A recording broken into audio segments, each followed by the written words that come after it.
representatives of governments, intergovernmental and non-governmental organizations, United Nations agencies and programs, excellencies, distinguished speakers, ladies and gentlemen.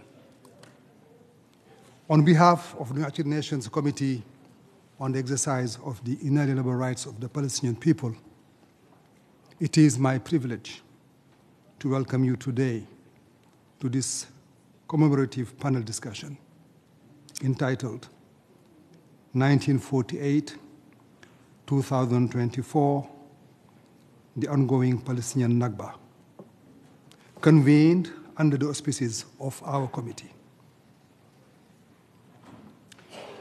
Please allow me to mention before we begin that, as reminded by the UN Department of Safety and Security, and according to the rules of the Secretariat, no form of protest during this meeting.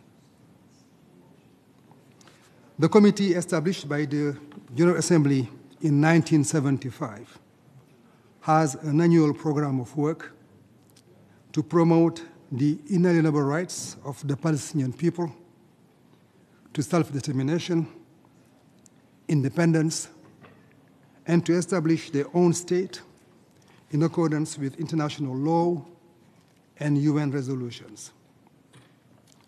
As such, we advocate with member states and international organizations. We have regularly a series of publications, and we have capacity building program for staff of the Palestinian government. We also organize delegation visits and international meetings in various regions to promote constructive discussions on the question of Palestine and mobilize support for and assistance to the Palestinian people. By holding a commemoration of the Nakba, we intend to continue highlighting this historical moment, marking the plight of the Palestinian people, following the events we organized in 2023 to mark the Nakba's 75th anniversary, as mandated by the General Assembly in Resolution A/Res/77/23 of 30 November 2022.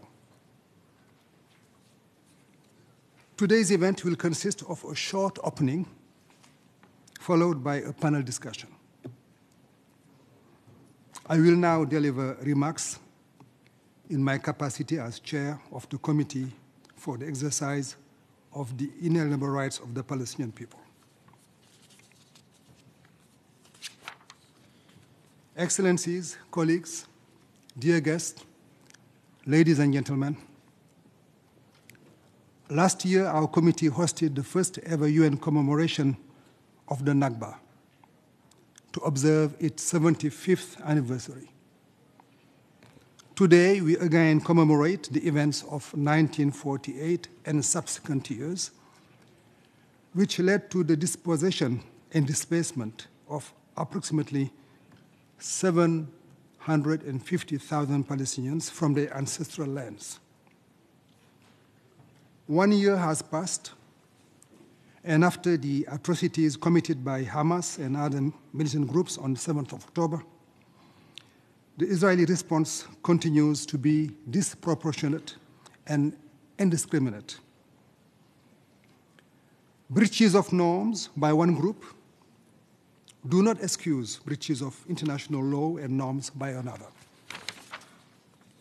What we have witnessed over the past 7 months, much of it broadcast live across the globe, and even by the victims themselves, is unparalleled in recent history.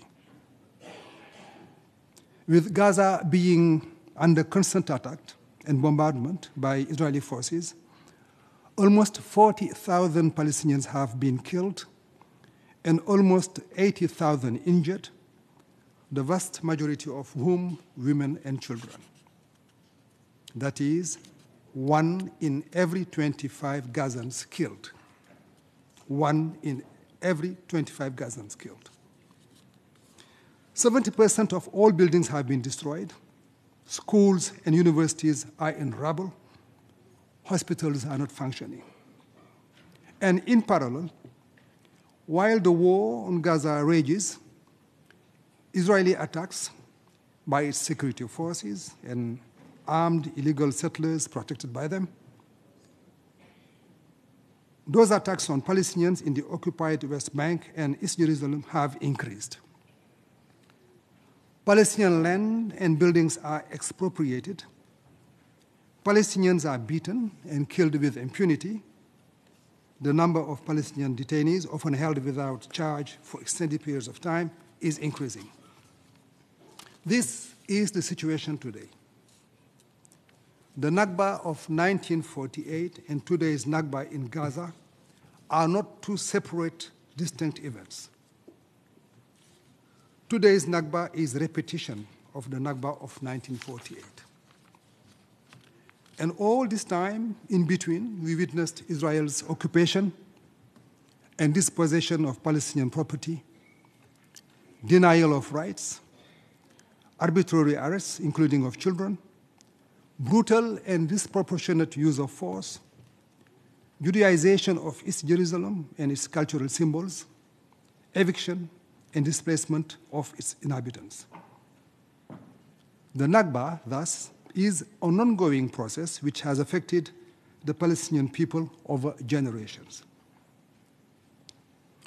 International norms are flouted, and the perpetrator is seemingly immune from being held accountable. Palestinians are starving and under threat of famine. Humanitarian aid is not delivered in the amounts necessary. Humanitarians, including UN staff and journalists, are killed and injured with impunity, often despite previous coordination and promises of so-called safe routes.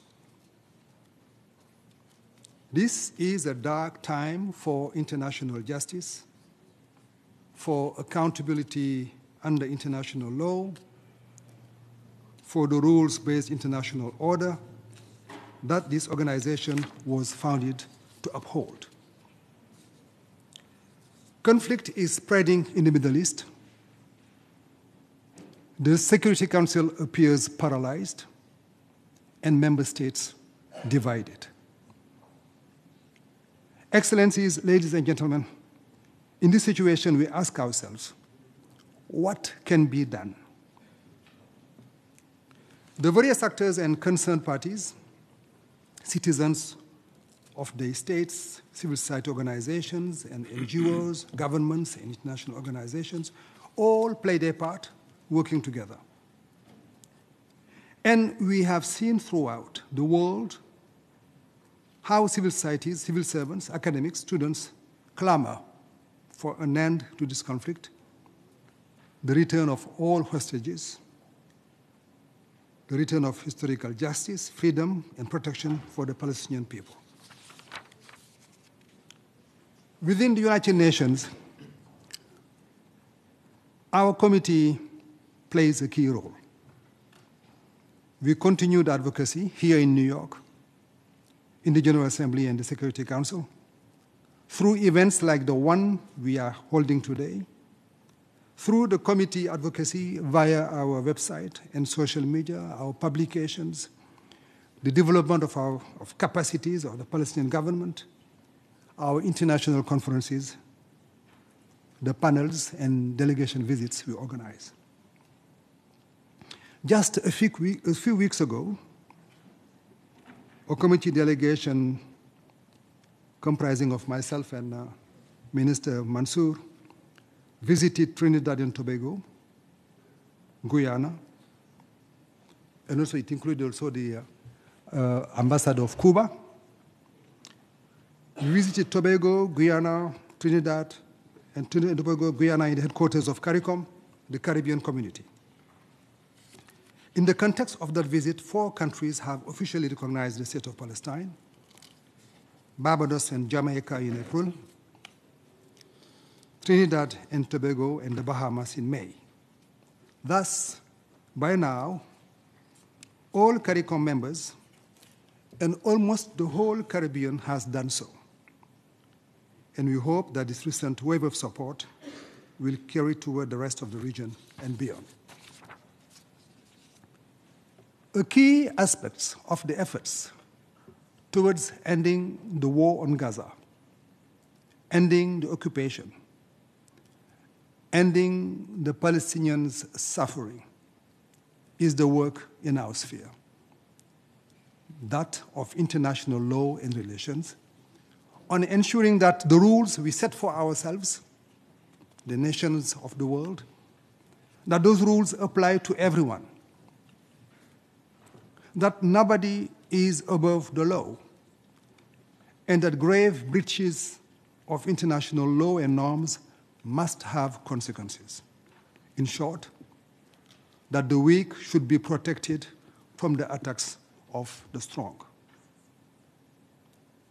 In this, the vast majority of member states, and indeed peoples of the world, stand together. We also call upon the international community, member states and society alike, to redouble our efforts to end the occupation and this ongoing Nakba, and bring to reality the inalienable rights of the Palestinian people, including to self-determination and independence, and a just resolution to the plight of Palestinian refugees. Our committee will continue to work towards the day that the Palestinian people will enjoy all their inalienable rights and live in a state of their own, in peace and prosperity, based on the two-state solution that we all know so well, that has for too long eluded implementation. We are determined to continue to stand with the Palestinian people so that one day the Nakba will end. And we call upon all others, member states, organizations, civil society, to do the same. I thank you. Excellencies, ladies and gentlemen, dear guests, I would like to now request the representative of the State of Palestine and permanent observer to the United Nations in New York, Minister Riyad Mansour, to deliver his remarks. You have the floor.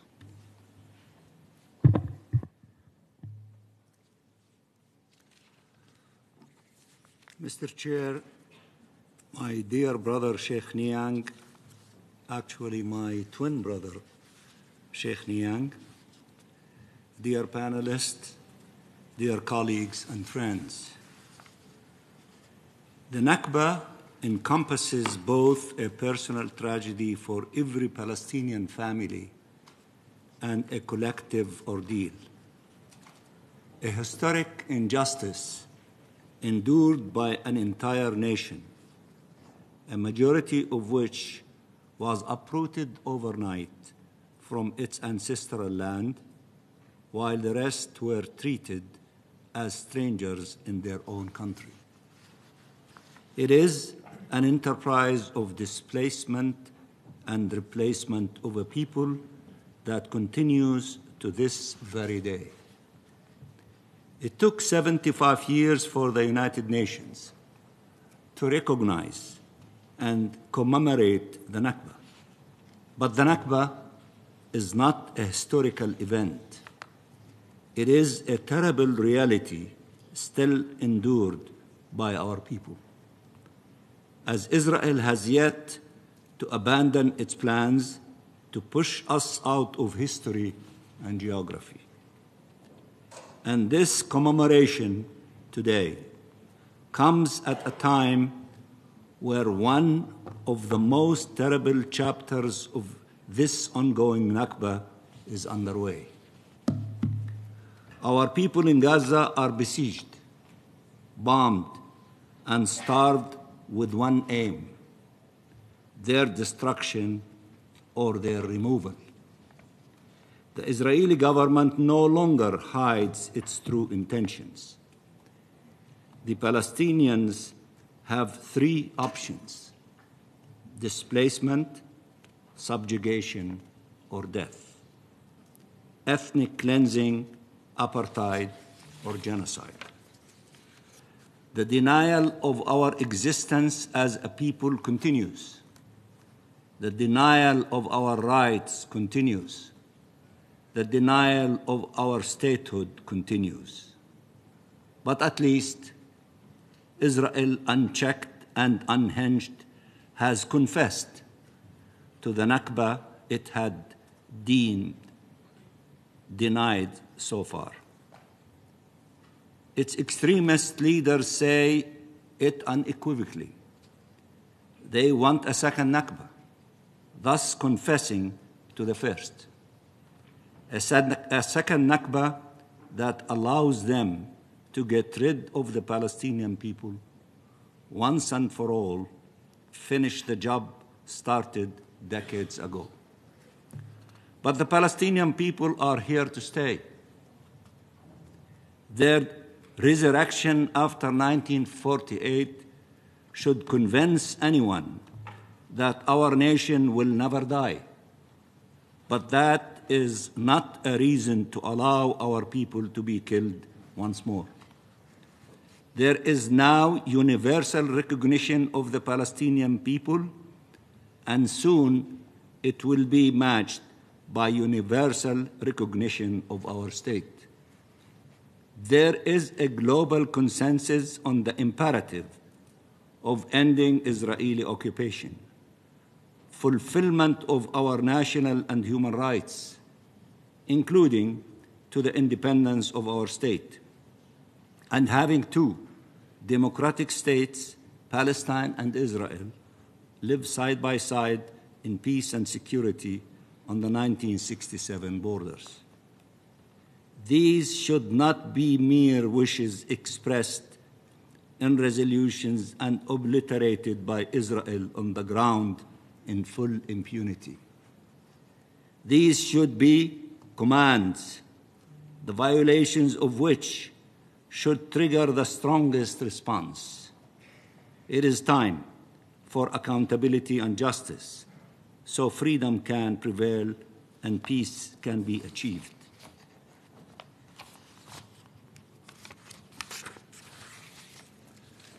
The Nakba must end, and stopping the Israeli assault against our people is the indispensable first step on that course, including regarding Rafah. Gaza is composed mostly of refugees who endured the Nakba, and instead of witnessing its end, they have to live through it once again or succumb to it this time around. Enough pain, enough suffering. Not a single Palestinian generation was spared, not one.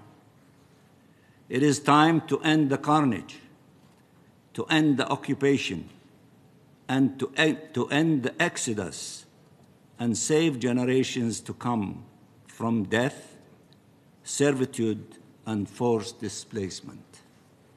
Together, all of us, including the brave students from universities across the United States and in all corners of the globe. And I mention again the brave spark that started at Columbia University, which we salute them for their bravery and for principled position, calling for the end of the war and the disarming of the Israeli army. Together, all of us, with the solidarity of peoples and nations around the world, we can finally start to correct one of the greatest injustices of our time. Palestine has become a symbol for all freedom-loving and peace-loving nations. I repeat, Palestine has become a symbol for all freedom-loving and peace-loving nations. Palestine's destiny was, is, and will always be freedom. It should not be delayed any longer. End the injustice and free Palestine. Thank you, Mr. Chairman. Thank you, Minister Mansour. I think the words we have just heard convey the conviction of a people who is a victim of tyranny, but has remained determined to keep the hope of prevailing justice alive in the face of oppression. We admire your resilience. We admire the resilience of the Palestinian people. That is why you continue to inspire the international community, to inspire the committee, with the conviction that in the end, justice will prevail, will triumph over injustice, as history has always shown. Thank you, Minister Mansour, for your inspiring statement. Excellencies, ladies and gentlemen, I would like now to request Mrs. Zeina Azzam, whom I welcome. Mrs. Zeina Azzam, who is a Palestinian-American writer, poet, editor, and community activist, whose work addresses themes including war and displacement, refugee and immigrant experiences. I invite her to take the floor, and today we have the privilege really to hear her reading some of her poetry. Mrs. Azzam, you have the floor. Your Excellencies, ladies and gentlemen, good morning, and thank you to the Committee for the exercise of the inalienable right of the Palestinian people for inviting me to participate in this solemn and meaningful program.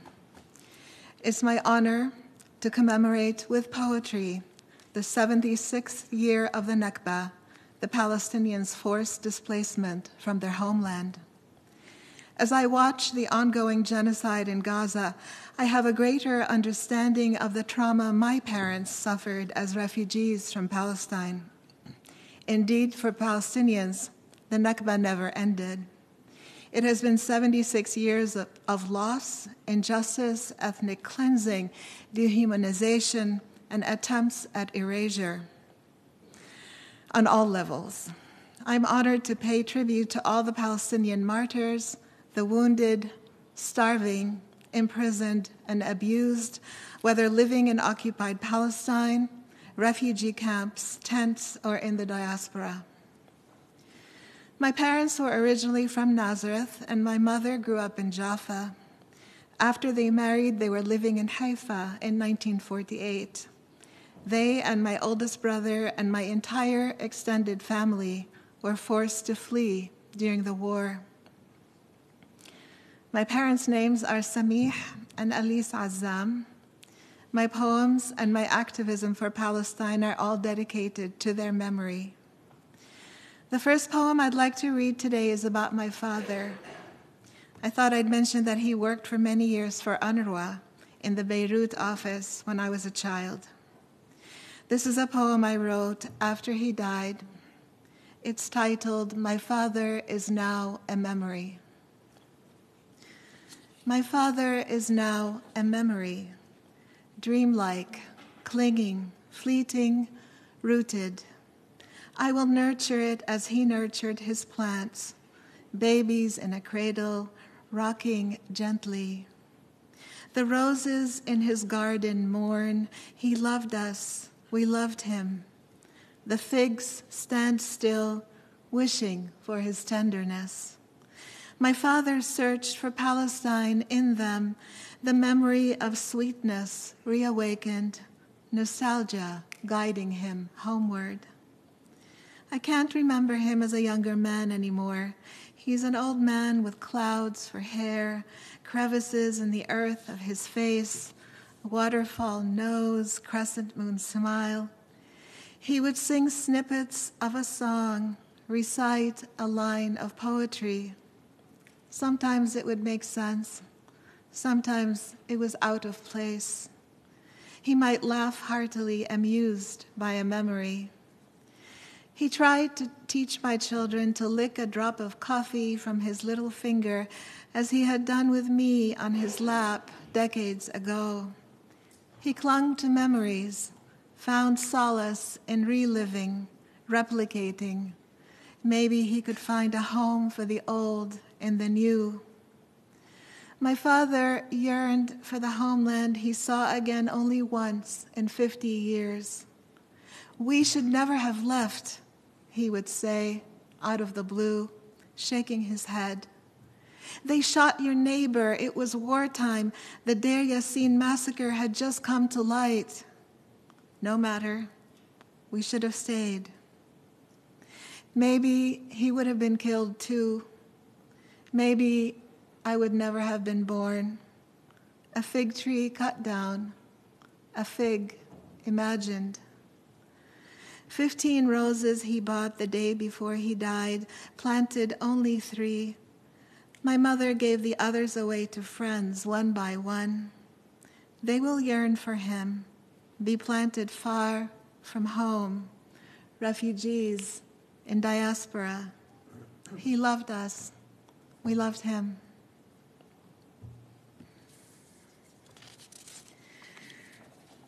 Since October 2023, Israel's war on Gaza has been a war on Gaza's children. Palestine Red Crescent Society just reported that over 15,000 children in Gaza have been killed.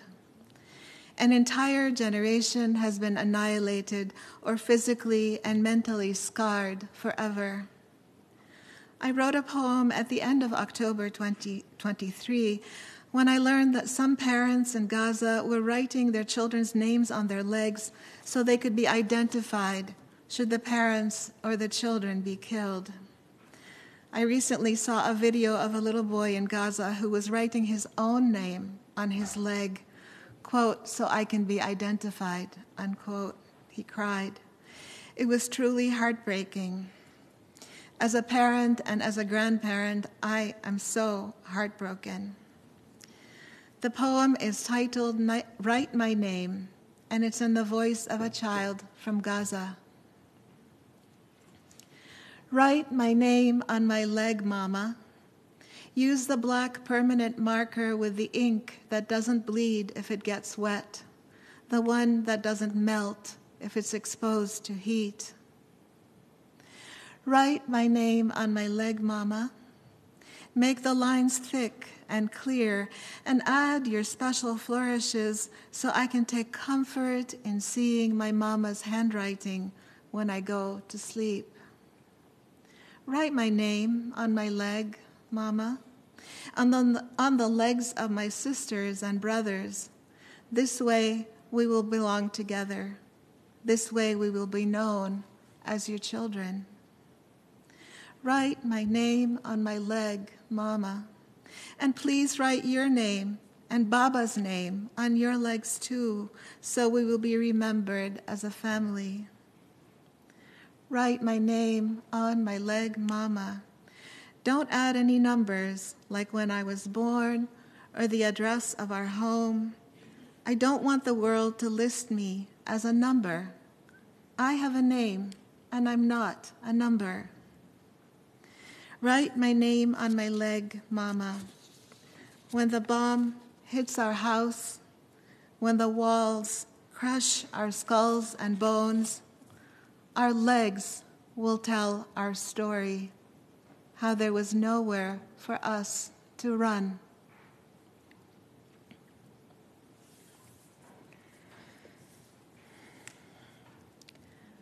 One day, it struck me how central the concept of khair, or goodness, is to Arab culture. The Arabic word khair is uttered often during each day. How lovely it is that one of our major touchstones of our lives is the idea of goodness, and we use it in our speech and with each other all the time.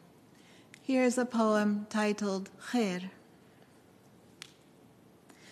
From the time farmers rise with the sun until night descends, there is talk of it.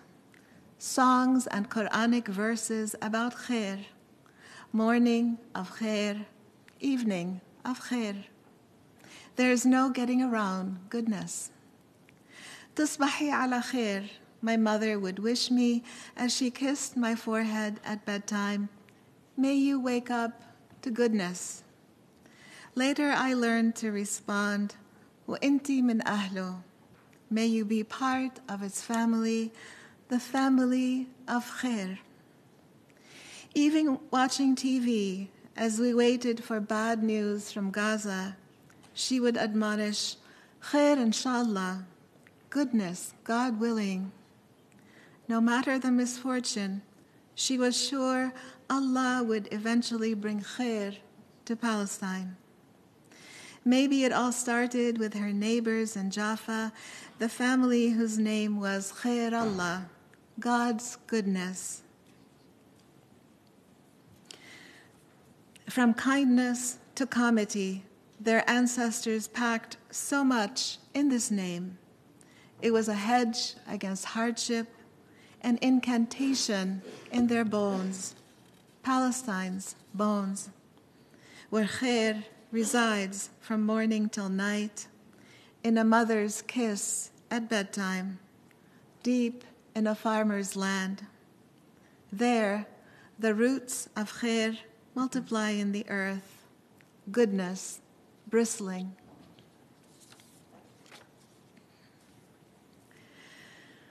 Before I read my last poem today, I'd like to leave you with a thought. Palestine's beloved national poet, Mahmoud Darwish, once said that, quote, every beautiful poem is an act of resistance, unquote. So here's my final poem. It's titled Colors for the Diaspora. It was originally inspired by the colors of the Palestinian flag, how it's been illegal for Palestinians to display these colors. Although I do mention the 4 banned colors in this poem, I include other colors as well. In this way, the black, green, red, and white are found organically with other colors in nature in Palestine. The poem can be read as an elegy to our forefathers and foremothers who were displaced and dispossessed of their national home, searching for the colors of their land and struggling for the liberation of Palestine. Colors for the diaspora. Blue-green, watery globe, tugging to a red core. We are a distant comet, white cloud of unburnished rocks, frisking the heavens for an arc to earth, sea, home. Green-brown Palestine, cactus fruit and wild thyme, olive orchards, cypress trees. We travel on your mountaintops, tethered by voices from suitcases and the yaw of blackened keys. Blue-black night, silver stars of ancestors traveling a displaced orbit around a lost sun, repeating, when will we see the colors of our land?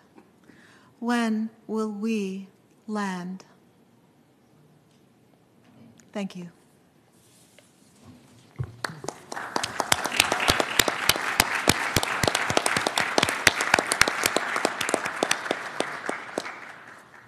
Mrs. Azzam, I cannot thank you enough, not only for honoring us with your presence here, but also for sharing through your very beautiful poems such moving, captivating, and emotional testimony of the Palestinian resilience. Thank you so very much. This concludes the opening session of our panel discussion. But before moving to the next segment, I would like to really thank here our colleagues, because we have seen so many peers attending this important event. And also we have seen also the highest representative of organizations such as the OIC and the Arab League being here.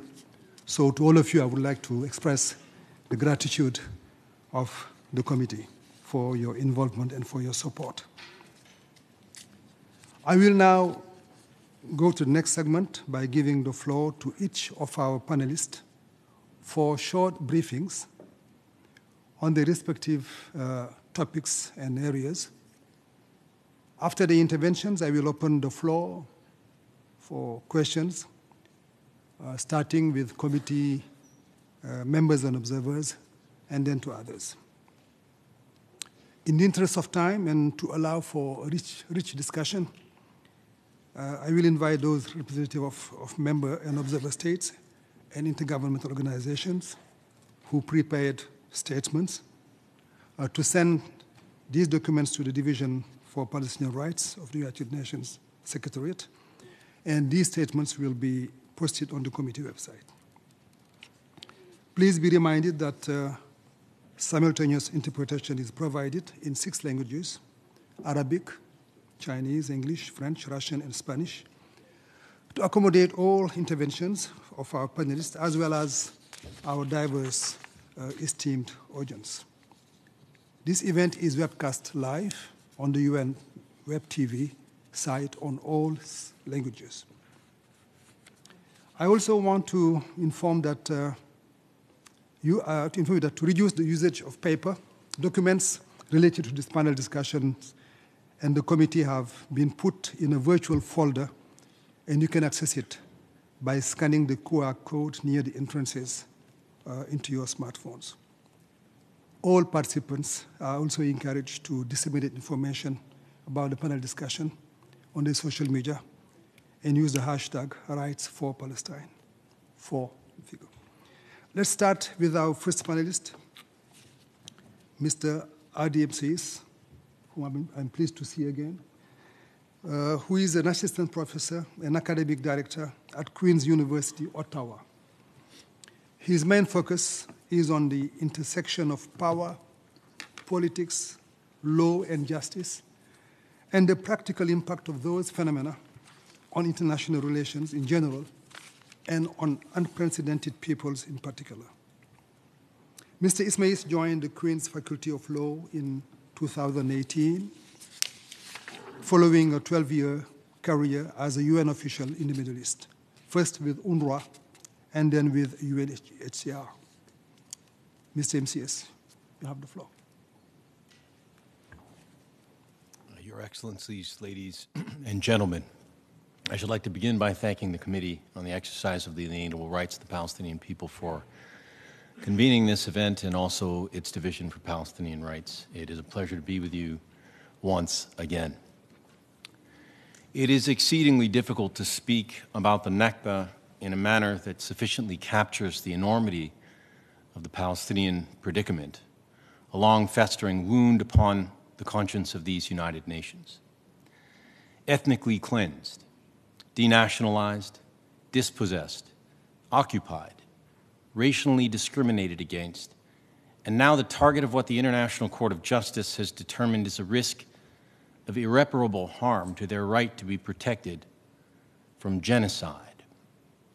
It is as though the Palestinian people have been made to endure an endless Calvary, as Edward Said once put it, incessant, unremitting, unforgiving.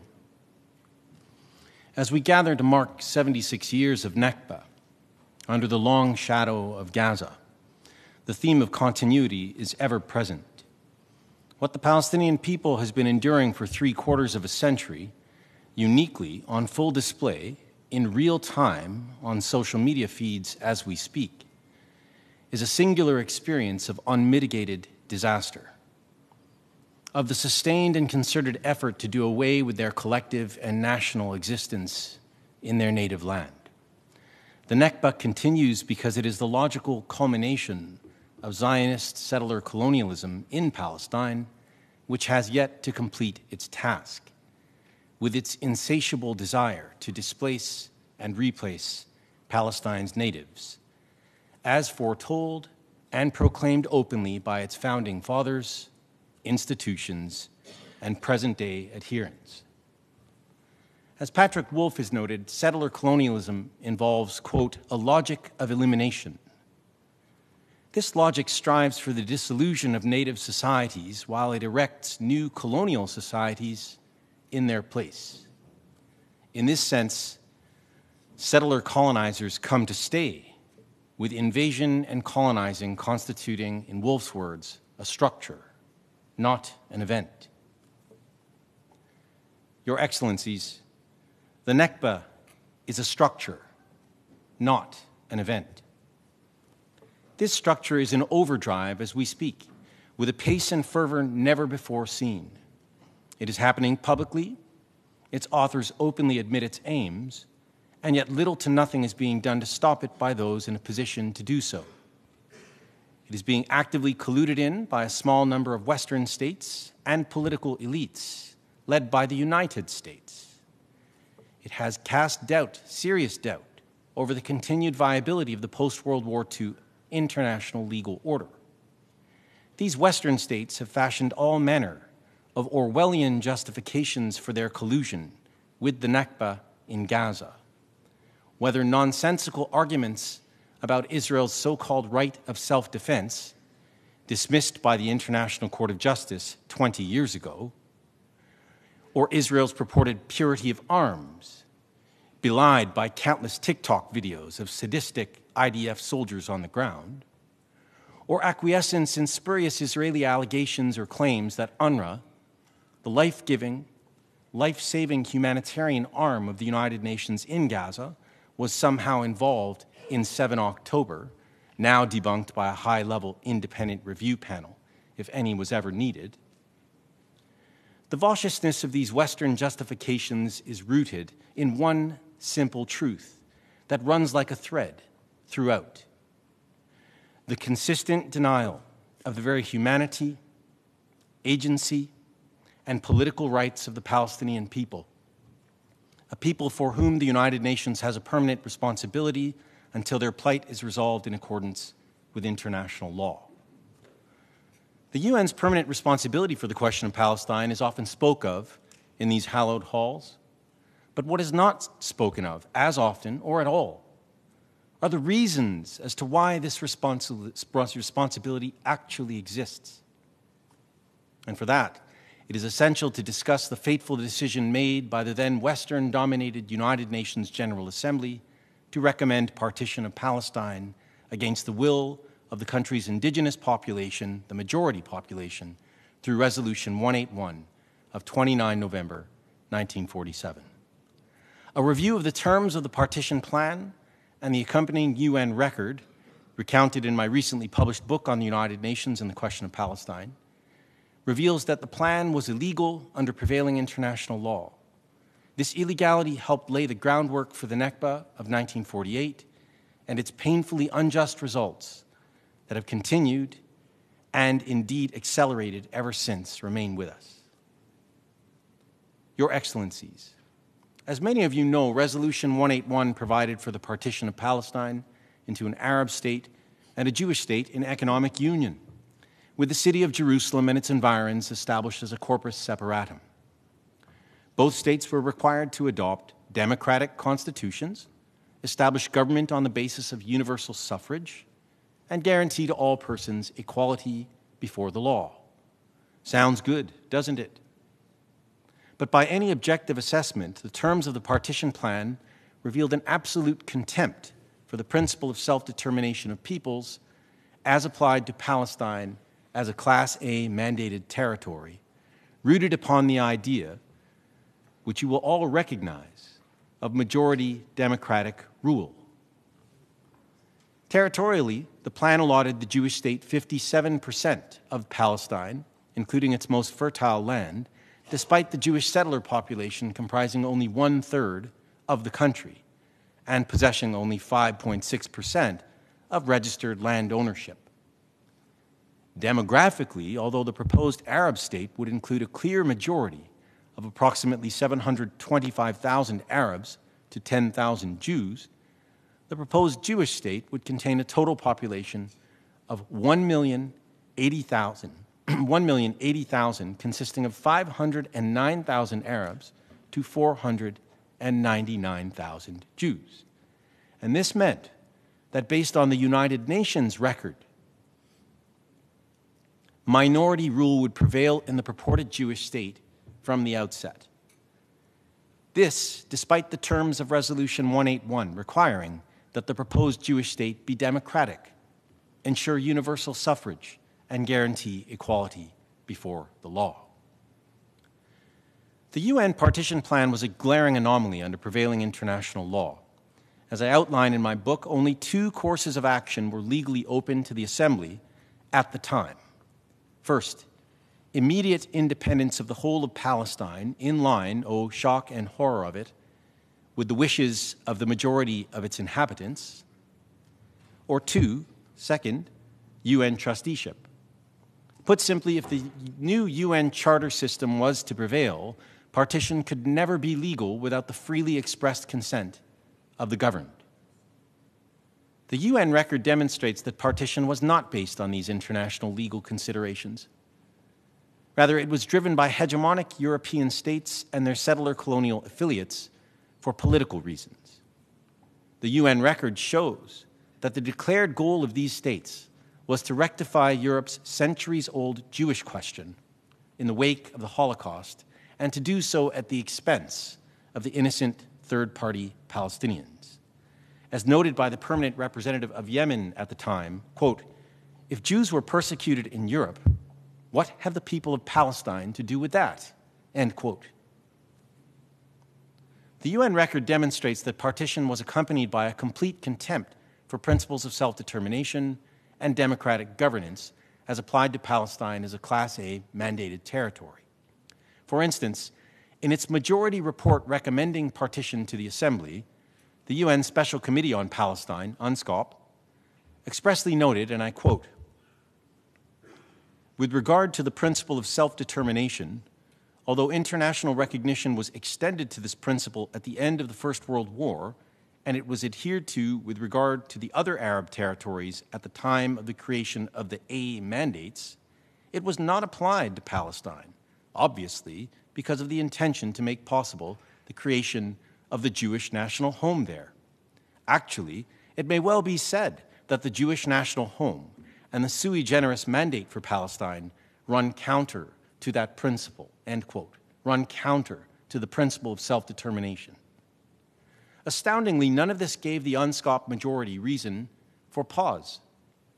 An even more animated rationale in support of partition came from one of UNSCOP's members who unabashedly asserted on the floor of the General Assembly on 10 October 1947, and I quote, "Palestine was no more Arab than certain Spanish countries of Latin America were Indian.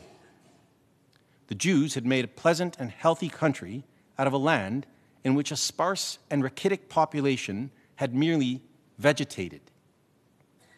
It was incomprehensible that the Arabs should adduce their numerical superiority as an argument. An ignorant majority should not be allowed to impose its will," end quote. An ignorant majority should not be allowed to impose its will, end quote. Your Excellencies, one could go on, but you get the point. For the Western-dominated UN, at the time, of course, the Palestinian people did not matter when it came to the application of international law in 1947. Their claims, let alone their existence, were not taken seriously by the Western powers. Like all colonial peoples, they were treated with racist contempt and as a mere impediment to more noble European interests that were to be pursued, come what may. Why, one might ask, does any of this matter when we speak of the 1948 Nakba and the UN's permanent responsibility for the question of Palestine?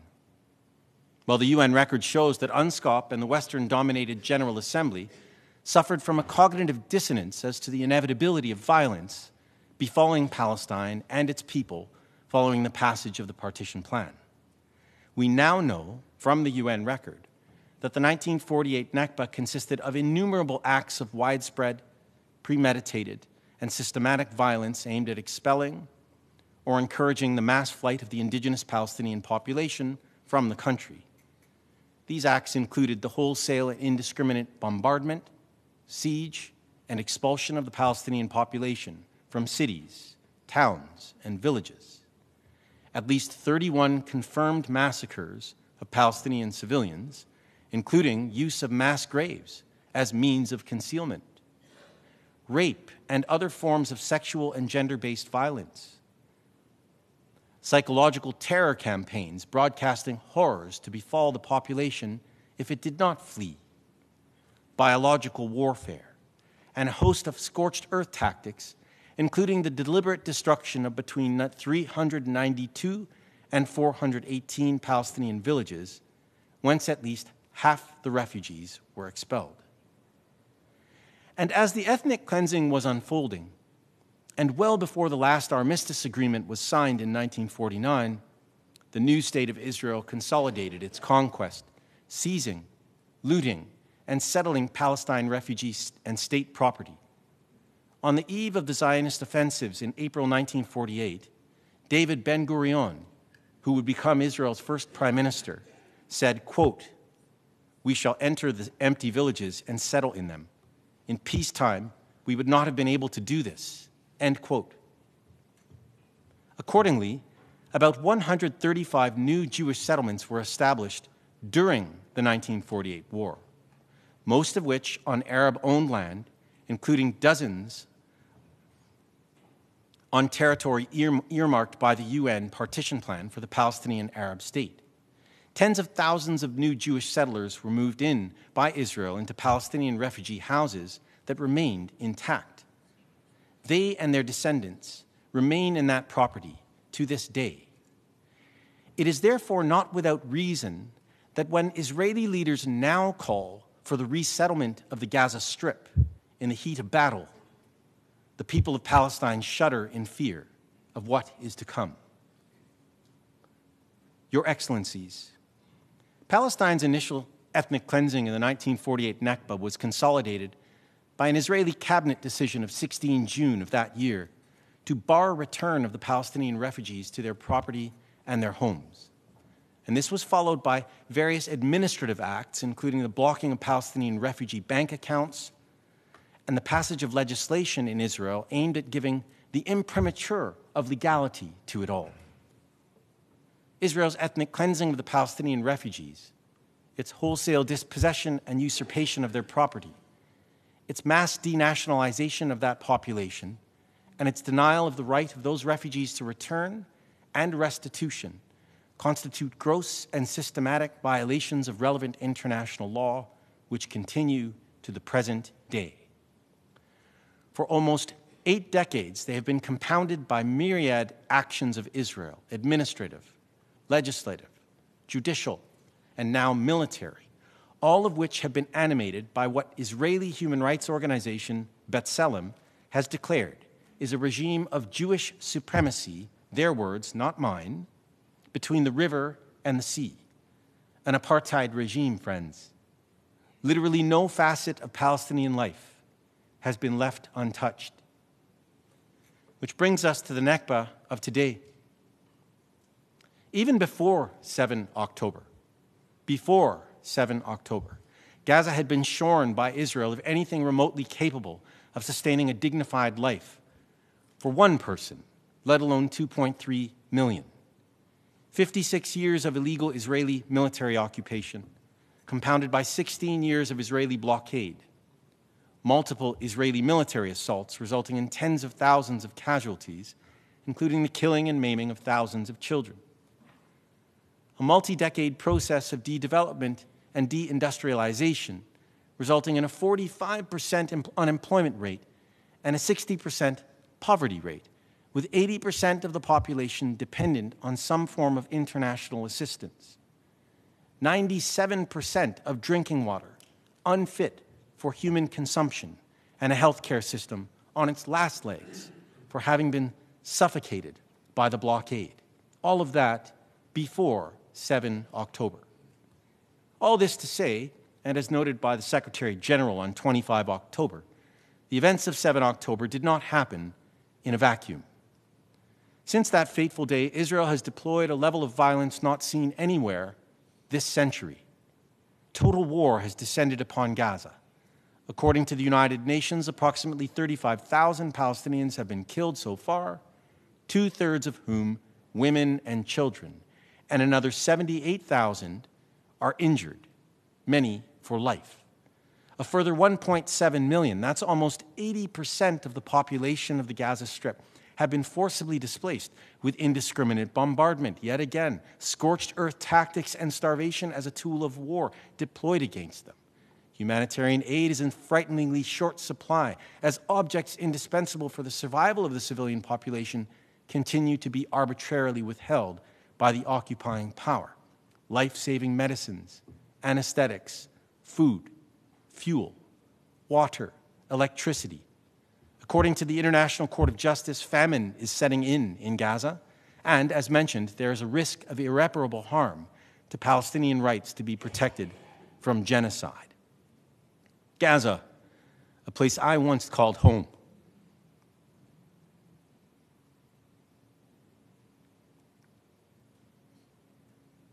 is being ground to dust.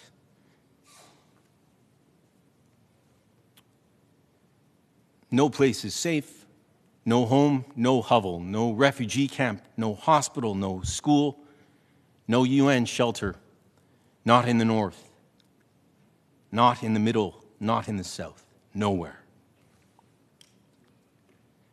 I've often wondered what I would have done had I lived during the time of the 1948 Nakba. Would I have acted on my conscience to stop the atrocities unfolding before me? Or would I have remained silent as much of the world did? It would appear that fate has now ironically presented us all, dear friends, comrades, with such a moment in Gaza. Israeli leaders are now openly boasting that Gaza is, quote, rolling out the Gaza Nakba. Forgive me, that Israel is now rolling out the Gaza Nakba. Their soldiers are planting flags in Gaza beaches, vowing to reestablish Israeli colonies there. But the world is watching. In the words of one sitting member of the ICJ, quote, "The alarm has now been sounded by the court. All the indicators of genocidal activities are flashing red in Gaza. An injunction has been served for ending the atrocities. The provisional measures indicated by the court are binding. They are not something that a state party to the convention is free to respect or to ignore according to its own pleasure. They must be implemented," end quote. Your Excellencies, ladies and gentlemen, the question is, will they be implemented? It is clear that the answer to this has already been furnished by Israel, and that answer is no. Not when the court issued its first provisional measures order on 26 January, nor when it issued its last one on 28 March. Just as international law was trampled on in the 1948 Nakba, so too is it being trampled on in the 2024 Nakba. The historical record is clear. If change is to happen, it must come from elsewhere. And this means you. This means all of us. If the words "never again" are to mean anything, if these United Nations are to honor the legacy of those for whom those words were initially fashioned, we must summon the courage to apply them at all times and in all places, without fear or favor. If anything is clear, that time and that place is the Gaza ghetto. That time and that place is now. The people of Palestine demand nothing else and nothing less. Our humanity does, too. Thank you.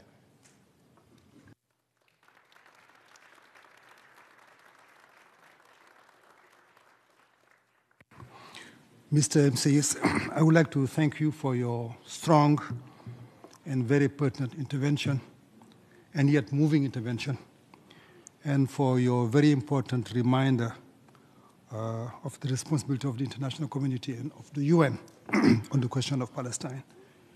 I would appreciate if the committee can have a copy of your text, and I make the same request for the other panelists.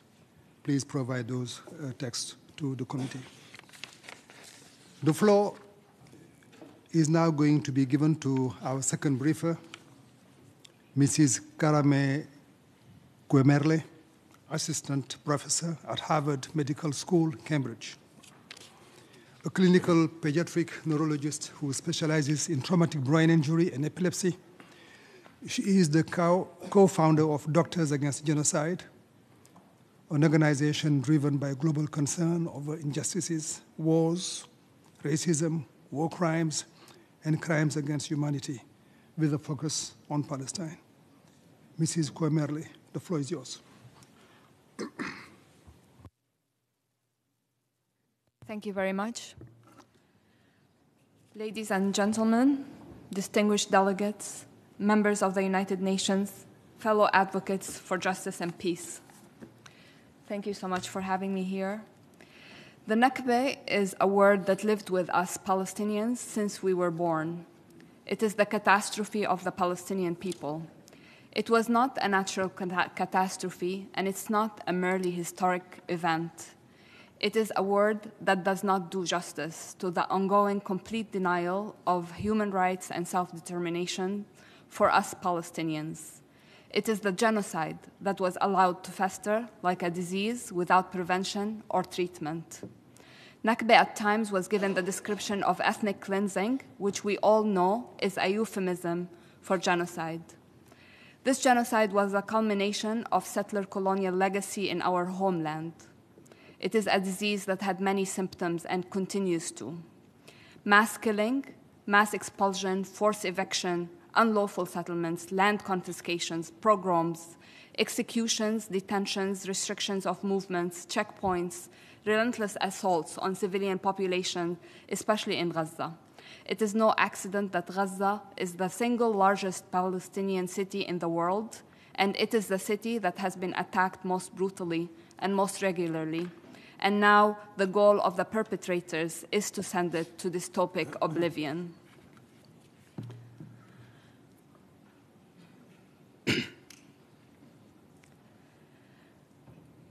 I am a clinician, and as clinicians, we diagnose, and we look for signs and symptoms, and we look for prevention. The failure to formally recognize the Nakba as a genocide, despite meeting all the criteria of clear intent, organization, and preparation for genocide, including arming militias with the explicit purpose of carrying out atrocities as documented in declassified Israeli archives, has allowed the perpetrators to commit genocidal acts with impunity. The Nakba brutal reality of more than 15,000 Palestinians killed, mass expulsions, rape, and massacres qualifies as a Category 7 on the TMK genocide scale. This failure to acknowledge and the international community complicity in legitimizing these crimes empowered the perpetrators to continue heinous acts unchecked, rather than facing accountability for the gravest of crimes. In the contrary, the international community rewarded the perpetrators by recognizing their state and continued to offer multiple failed attempts at peace, despite them not abiding by UNGAR 181194, that they agreed to as preconditions for such recognition. In the duty to prevent and protect against genocide, the reclassification of the Nakba as genocide stands as a critical step in fortifying the legal case of the South Africa case against Israel at the International Court of Justice, and ensuring that the perpetrators of the Nakba are finally held to account for their crimes. With the urgent need for justice and accountability, immediate and decisive action must be taken to rectify the historical injustices of the Nakba and bring to an end to the cycle of genocidal violence in the region. We demand the establishment of an independent legal investigative body sanctioned by the United Nations to thoroughly reassess and examine Nakba as genocide without reservations.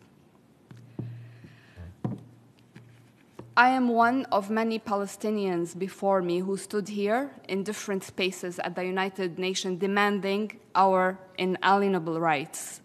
Our message: we all know our rights, and we will not tire of demanding them or pursuing them. Doctors Against Genocide is the brainchild of the Palestinian sons and daughters of the Nakba survivors.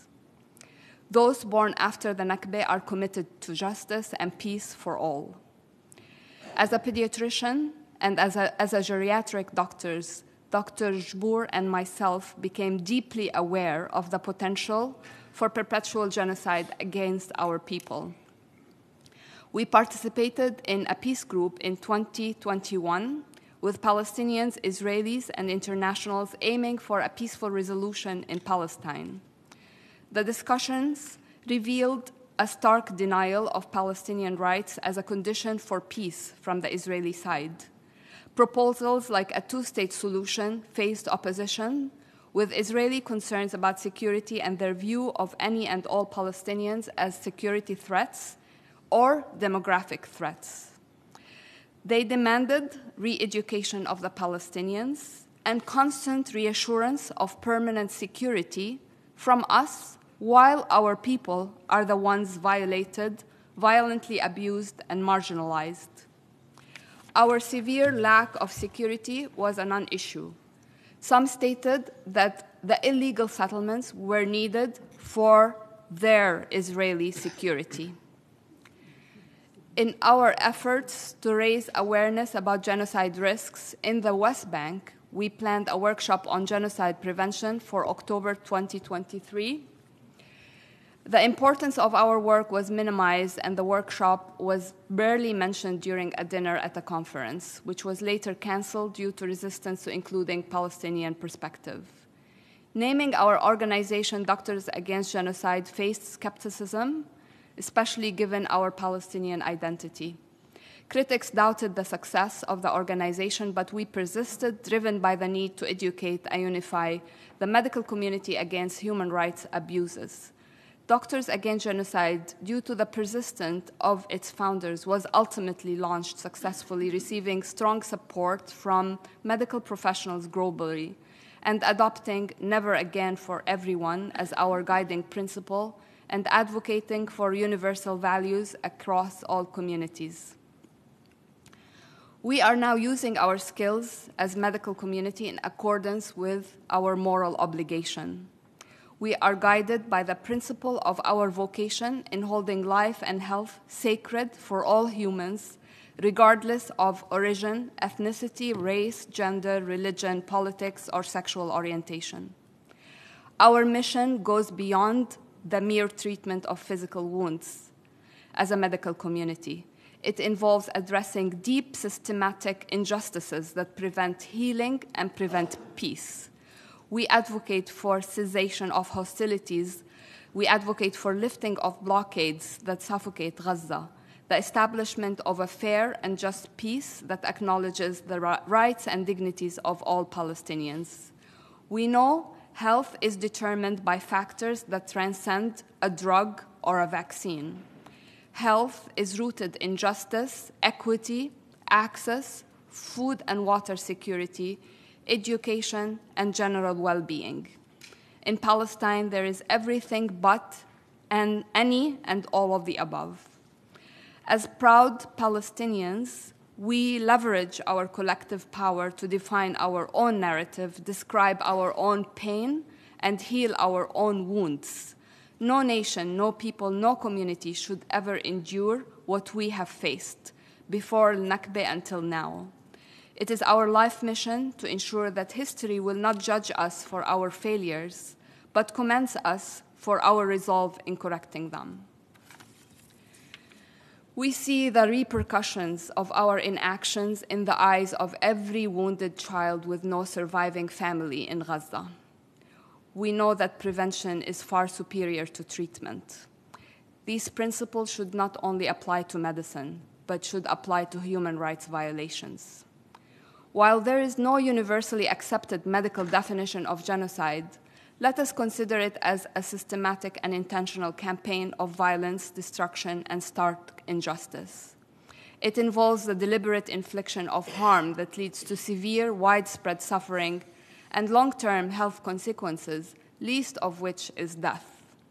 Ethically, the only way forward for us as a medical community and as an international community is to advocate for prevention, intervention, and mitigation of such atrocities.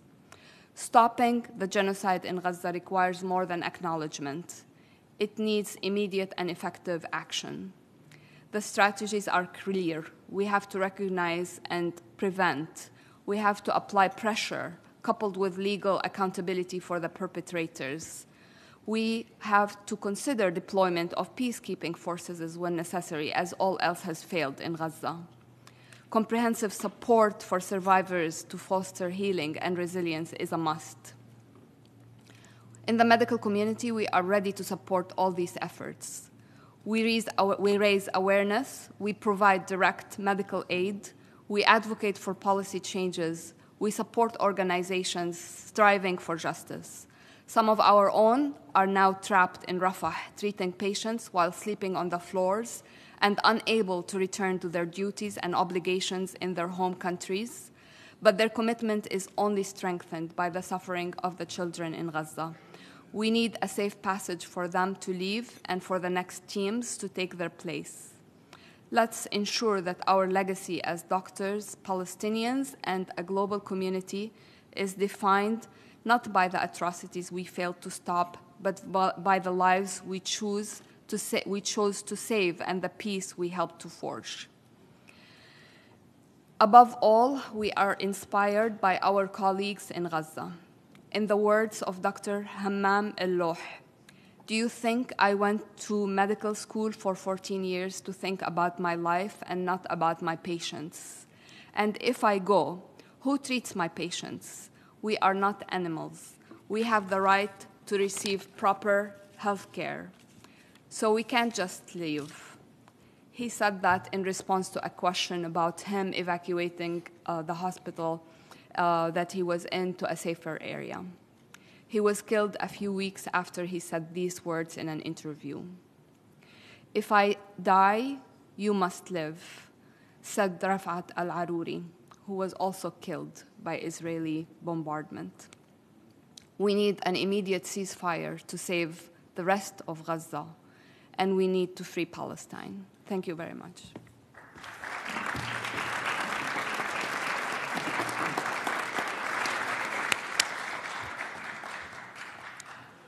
Professor Kuemmerle, we thank you for this very insightful analysis through the lens of your very specific medical expertise of the harsh reality lived by the Palestinian people, harsh reality of the trauma lived by these people, and also for the strong lessons and messages you have so clearly and convincingly expressed.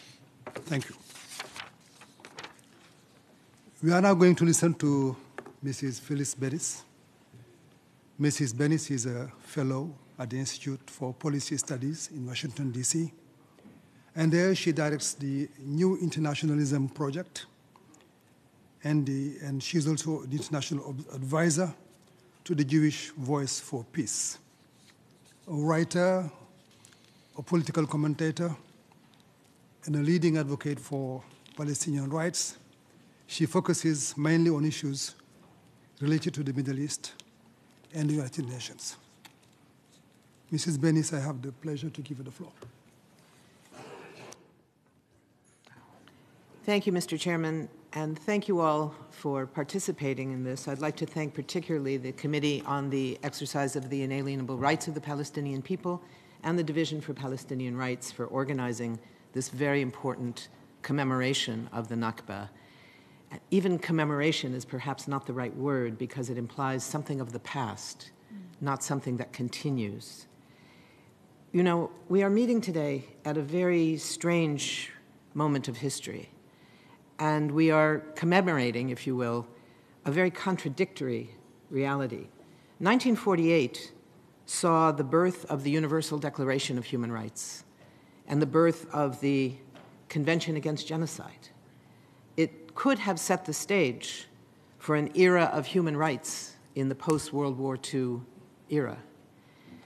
But 1948 was also the year that gave rise to apartheid in South Africa and to the Nakba in Palestine.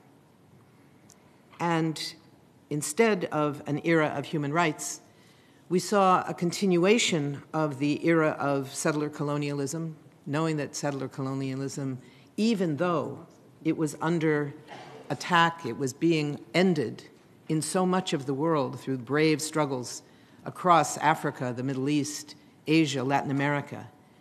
In this case, settler colonialism was not over. And the Nakba of 1948 transformed Palestine. It transformed Palestinian history. And it consolidated one of the last colonial projects in the era of decolonization.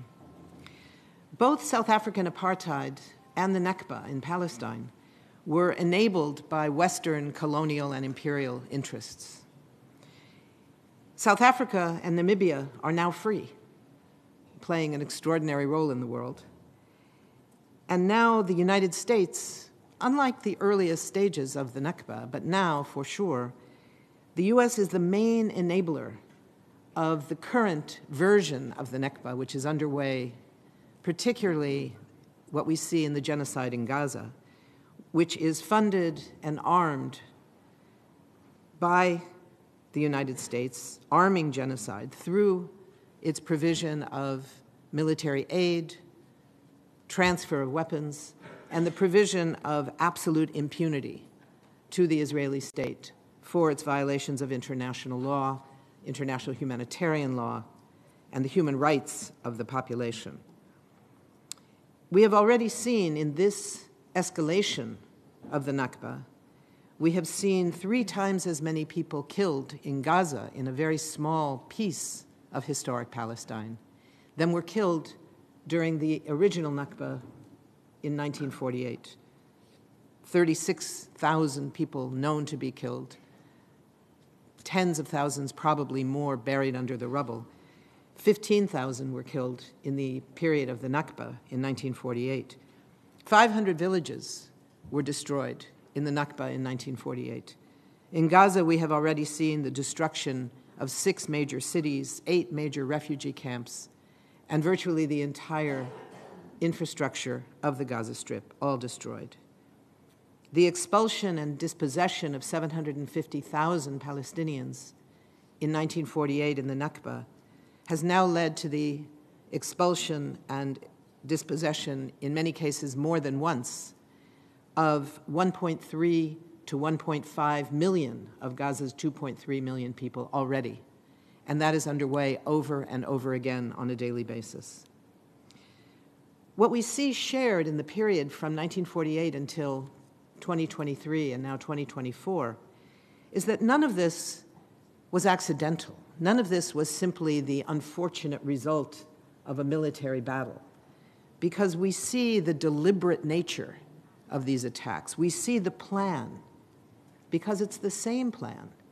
The plan for ethnic cleansing, for seizing the land, for settling new colonies on what had been Palestinian land. Before October 7th of 2023, the year 2023, those first 8 months, had already been the bloodiest months across the occupied Palestinian territory since 1948. In the West Bank, there was an escalation of massive number of arrests, of pogroms carried out by settlers in Palestinian villages against those villages, military attacks by Israeli soldiers, the death of more Palestinians than any year before. And in Gaza, that year, a new study was released indicating that in the 16 years of the siege of Gaza, 20% of Gaza's children were already stunted by the age of 2 before October 7, before October 8th and the period since then, that has led to an absolute denial of food, of water, of medicine, of shelter. This was under the easy version of a siege, the easy blockade that lasted for 16, now 17 years. And that was the effect on the children of Gaza already. In that entire period, from 1948 till 2023-24, we have seen absolute impunity for the Israeli state. Since 1967, with the creation of the so-called special relationship between my government, the government of the United States, and the State of Israel, we have seen the absolute impunity guaranteed directly by the United States, including here in the United Nations, where the U.S. consistently uses its veto in the Security Council to undermine efforts at creating a ceasefire, whether it was in 2006 in Israel's war against Lebanon, in 2008 and 2009 in Operation Cast Lead against Gaza, again in Gaza in 2012, again in 2014, in the 55-day assault on Gaza of that year, in 2018, in 2021, and now again, the United States has said we don't need a ceasefire yet. What do they mean? Not enough people have been killed yet? Not enough children have been killed yet? We don't need a ceasefire yet? And in the General Assembly, Excellencies, where there is no veto, let us be very clear that the United States has been extraordinarily successful at using bribes and threats and punishments against those countries that had the temerity to stand up against U.S. domination of this very institution. That's not a new reality.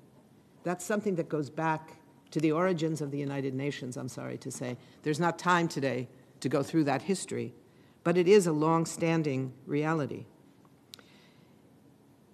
In the current period, in this escalation that we have seen of the Nakba process that has been underway, the specific intent required by the Convention Against Genocide was made very clear by Israeli officials, military officials, political officials, members of the Knesset, members of the government, the president, the prime minister, the defense minister, other ministers, over and over again, bragging, not afraid, not ashamed, that they were intending to wipe Gaza off the face of the earth, to bring it back to the Stone Age, that they were dealing with animals and not people.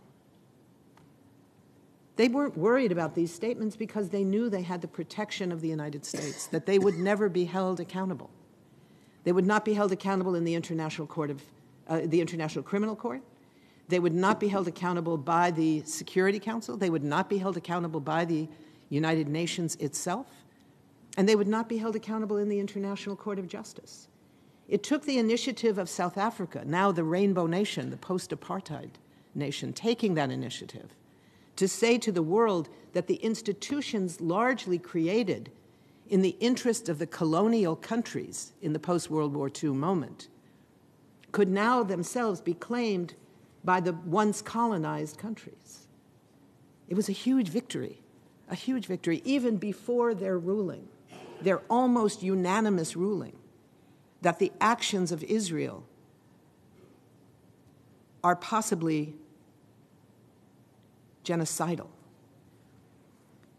Those actions were first welcomed by the President of the United States, by President Biden, with a bear hug and with more weapons. The $3.8 billion worth of weapons that the U.S. sends to Israel every year, this year has skyrocketed up to $17 billion worth of weapons. The U.S. is now more complicit in this genocide than it ever has been before, not only because of the weapons that it is providing to carry out the genocide, but because of the impunity, and then the additional weapons on top of that. But this time there are consequences that we are seeing. Israeli cruelty seen across the world, on our screens, on our phones, on our computers, on our tablets, on our televisions, heard on our radios, across the world, has not fallen on deaf ears. There is a movement that has risen across the world to say no, to say we demand a genocide that will last, a permanent genocide.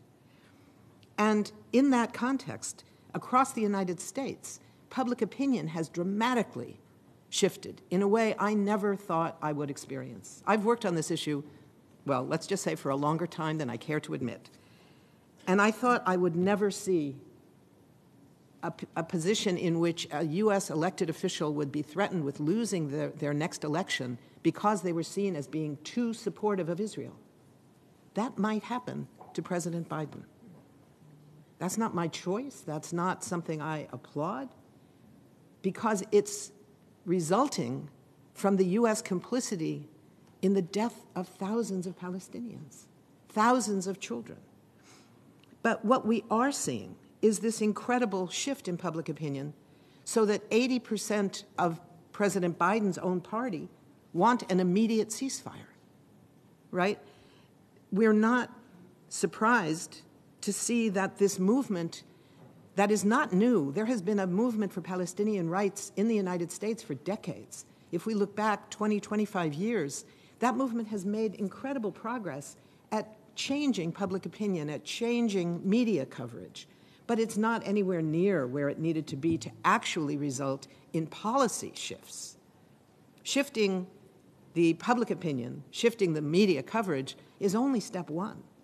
It's much more difficult to change the actual policy. But what we've seen here, we saw it earlier in 2023, 44% of Democrats, 44%, said that Israel was like an apartheid state.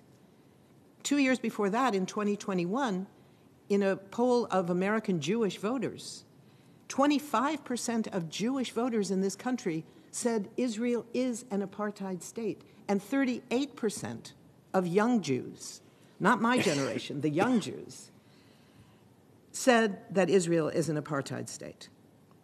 So what we're looking at now is a movement that has grown from that beginning to something extraordinary that we've never seen, with occupations of the halls of Congress, Jewish Voice for Peace, the organization I'm privileged to work with, occupying Grand Central Station, the Statue of Liberty, the resignation of more and more administration officials who say, I cannot work for administration even when I believe in what it is doing on so many domestic issues, but I cannot be part of it when it is carrying out this policy towards Gaza.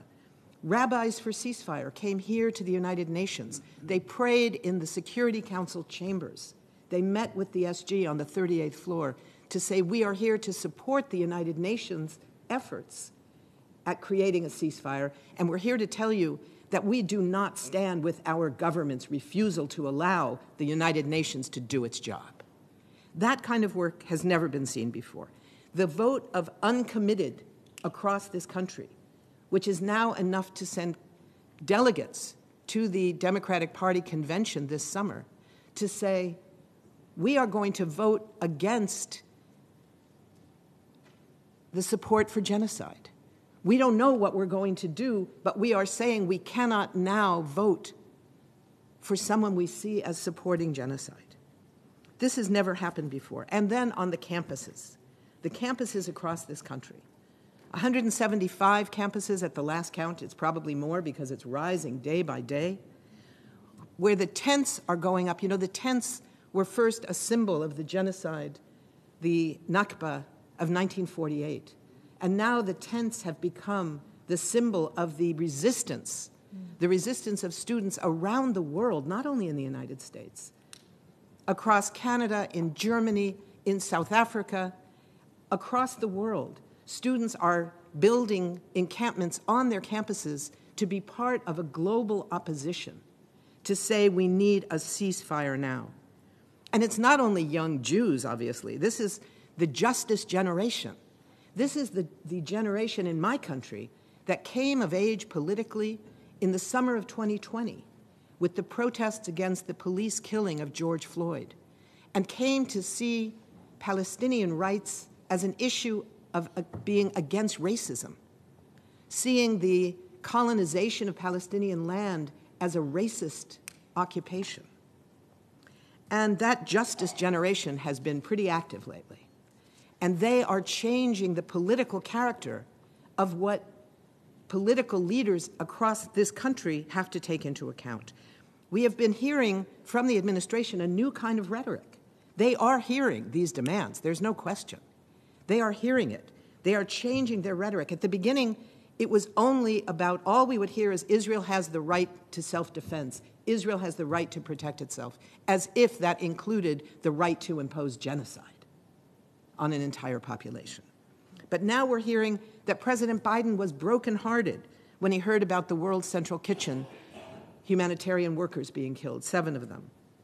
That same day, his administration authorized the sending of 1,000 or more new bombs, including the 2,000-pound bombs, one of which can decimate the structures and the people of an entire city block. So we're hearing a shift in the language. We're not yet hearing the necessary shift in the policy. 3 days ago, we heard about a new shipment of tank ammunition and mortar rounds. This is not the ceasefire that we are demanding yet. The change in the rhetoric at the White House has not been translated into accepting the need for a ceasefire. You know, it took our movement more than 20 years to normalize the understanding that apartheid was the right term for describing Israeli actions in carrying out its occupations throughout the occupied Palestinian territory. It has taken less than 3 months to normalize the term genocide to describe what Israel is doing across Gaza. And because the Israeli actions and its intentions are so clear, that movement is now growing. We still have a huge amount of work to do. We need to unite our movement with the United Nations as a partner. And we know that there is a huge example of how to do that in the years of the 1970s and 1980s in the struggle against South African apartheid, where the United Nations played a huge role in helping to build the global movement against apartheid. And in those years, it was mainly in the General Assembly, because like now, the Security Council had a veto, and the US, often Great Britain as well, over and over and over again would veto any resolution calling for sanctions against the apartheid regime in Pretoria. But somehow those resolutions kept getting passed in the General Assembly, urging member states to impose an arms embargo, to impose a trade embargo, to stop allowing the apartheid government in South Africa from having access to the global banking system. And over again, we would hear in the United States, oh, don't worry, it's not binding in international law. But somehow, country after country, faced with protest after protest in their own countries, using the statements and the resolutions of the General Assembly as evidence, came to their governments and said, this is your obligation. And we are demanding, we the people of your country, are demanding that you carry it out, whether or not it's legally binding according to the UN Charter. And what do you know? One day in the 1980s, enough countries had done that, enough allies of the United States had done that the United States itself finally gave in, and the Congress passed a resolution calling for sanctions against apartheid South Africa. And yes, then President Reagan vetoed the resolution, but that veto was overturned by the Congress.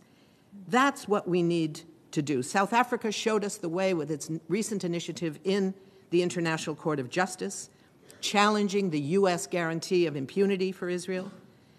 The ICJ ruling is now a tool of global civil society to hold up to our governments, demanding that your governments, excellencies, the governments that all of you represent, who now have this obligation, most of your governments are signatories, are state parties of the Genocide Convention.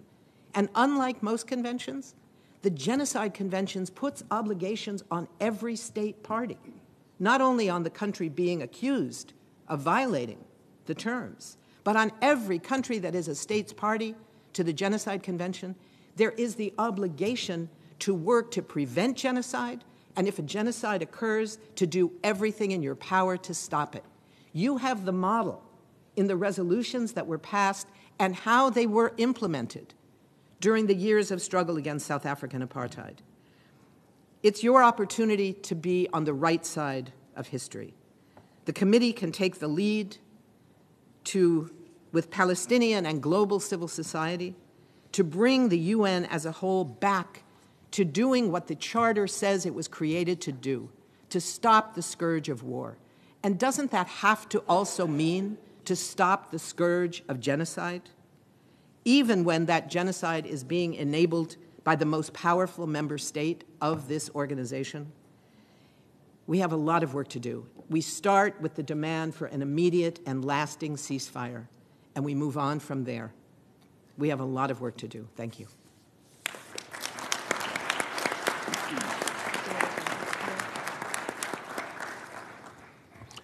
Mrs. Bennis, we are once again honored to have you with us.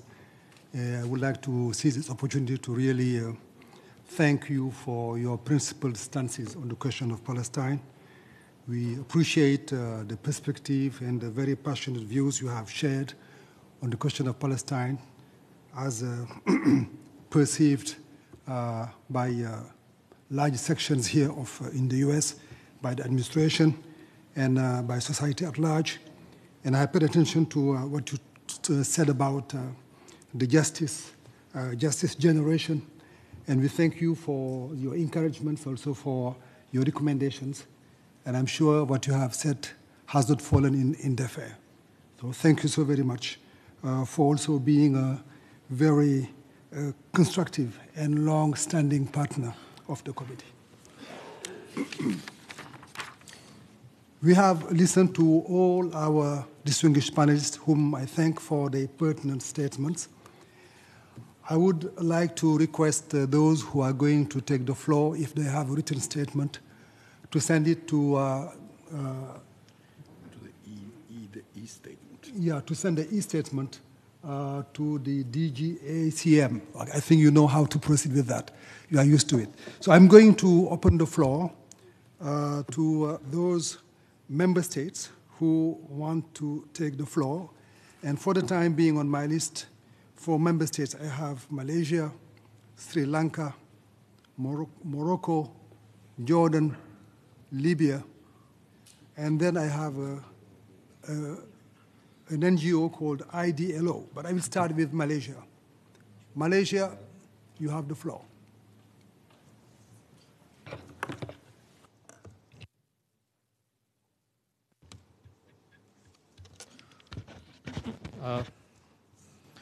Thank you, Mr. Chair, and I would like to, I'm just taking the mic to say thank you to the panelists for sharing their thoughts and their insights on the issue. There are some points there for us to ponder, and I'd like to thank the organizer for organizing today's event. Thank you very much.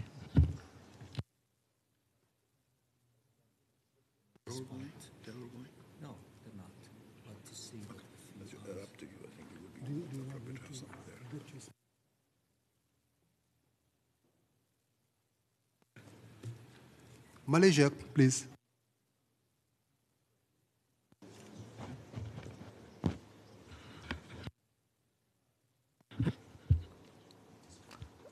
Thank you very much, Chair, but I've already made my remarks. Thank you. Thanks.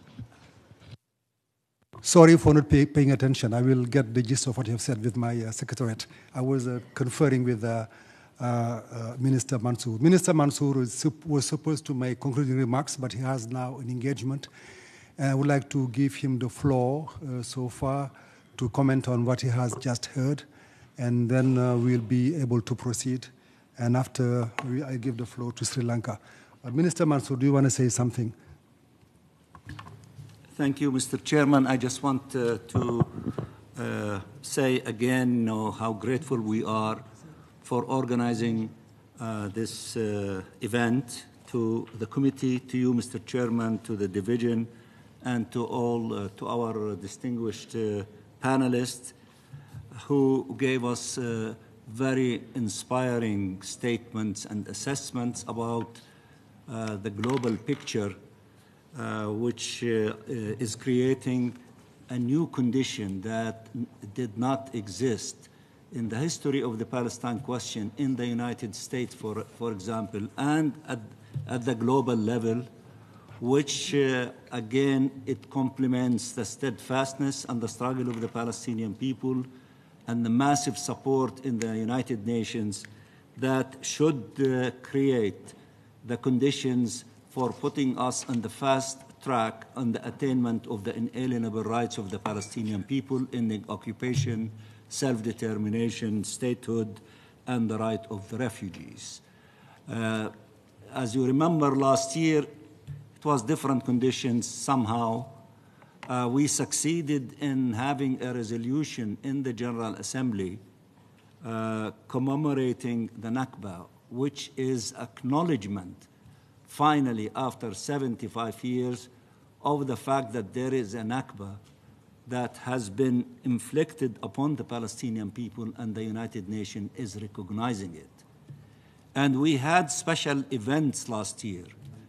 covering, a high-level event of statements from heads of states and governments to a massive cultural performance in the General Assembly, in which we were really lucky to be able to assemble a number of Palestinian musicians with American musicians and others, and they displayed to us the story of the Nakba of the Palestinian people in 4 movements.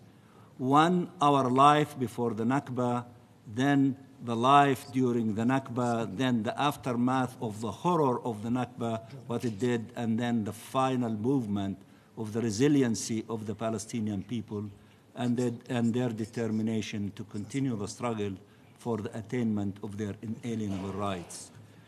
We wanted really to have that symphonic performance, to tour the globe, to tell also our story not only in giving speeches and statements and excellent ones, but also to tell our story in a cultural performance at its excellent level through the performance of that Nakba symphony. I believe that that opportunity is still available, and I urge those countries that are interested in reviving that effort and inviting it to perform in their countries, to tell our story in a cultural form, to do so. Let me conclude, Mr. Chairman, because I have to run to an engagement. It is, a TV interview with BBC in their studio, and you know how these stations, you have to be there at a very precise time because it's a live show. I would have liked to stay longer with you, but I have certain obligations and responsibilities, and I need to reach the largest number of audience as possible.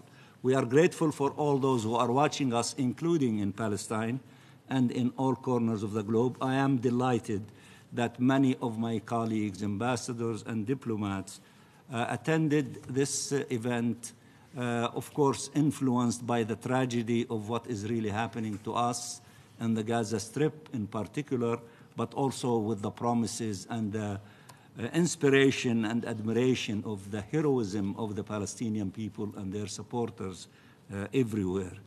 I want to thank you again for being with us, staying these 2 hours with us, and we still have many things to do at the UN, whether in the General Assembly or in the Security Council. We will not rest for a moment until we succeed in having an immediate ceasefire to save lives, to provide our people in the Gaza Strip with all the humanitarian needs that they need, and to oppose and stop the crime against humanity of the mass transfer, whether inside Gaza or outside Gaza, and for sure to succeed in not allowing the fascists in the Israeli government and the government of Israel to storm Rafah. We need to stop them from doing so. We need to succeed in having an immediate ceasefire. And in this connection, we totally support the courageous position of Secretary General Antonio Guterres, who stated early on in this aggression against our people, when he kept repeating a humanitarian immediate ceasefire, and that has been the official position of the UN Secretariat and everyone else since that time.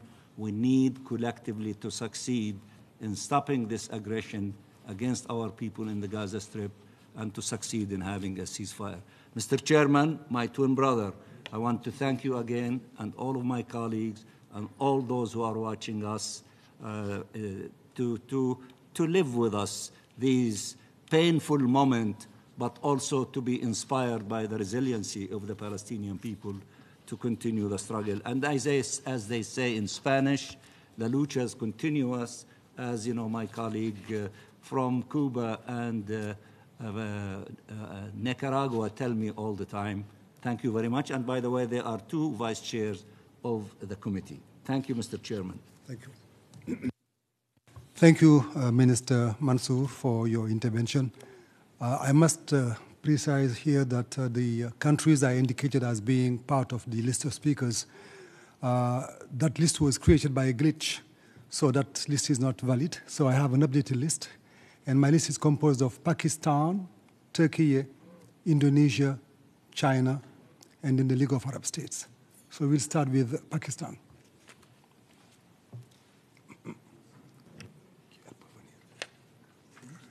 Thank you very much, Mr. Chairman. Thank you for your remarks, and to His Excellency Minister Riyad Mansour, the permanent representative of the State of Palestine, for his insightful comments. We would like to pay special gratitude to the distinguished panelists for their very moving and very insightful and thought-provoking statements. On the solemn occasion of the Nakba Day, I, on behalf of the people and the government of Pakistan, extend our deepest solidarity and support to our Palestinian brothers and sisters. We empathize with them and feel their profound pain of displacement and of the oppression that they endure. Over the past 7 decades, the Palestinian people have not only been denied their inalienable right to self-determination, with millions expelled from their homelands, but they have also been subjected to a prolonged and brutal foreign occupation for the past 57 years. Pakistan strongly condemns Israel's latest and most brutal war against the Palestinian people in Gaza and the large-scale displacement of an already occupied and battered people. The International Court of Justice has called this plausible genocide. Pakistan reiterates its call for an immediate, unconditional, and sustainable ceasefire in Gaza, unrestricted humanitarian supplies to the besieged people, and holding Israel accountable for its grave crimes.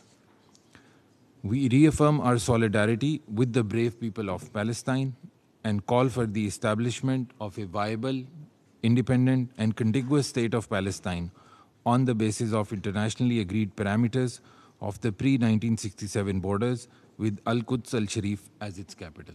I thank you very much. Thank you very much, Pakistan, for your intervention. The next on my list is Indonesia, but I would like to ask for his indulgence and understanding because China has to leave the room and attend an urgent meeting. So with your permission, I will give the floor to China. China, you have the floor.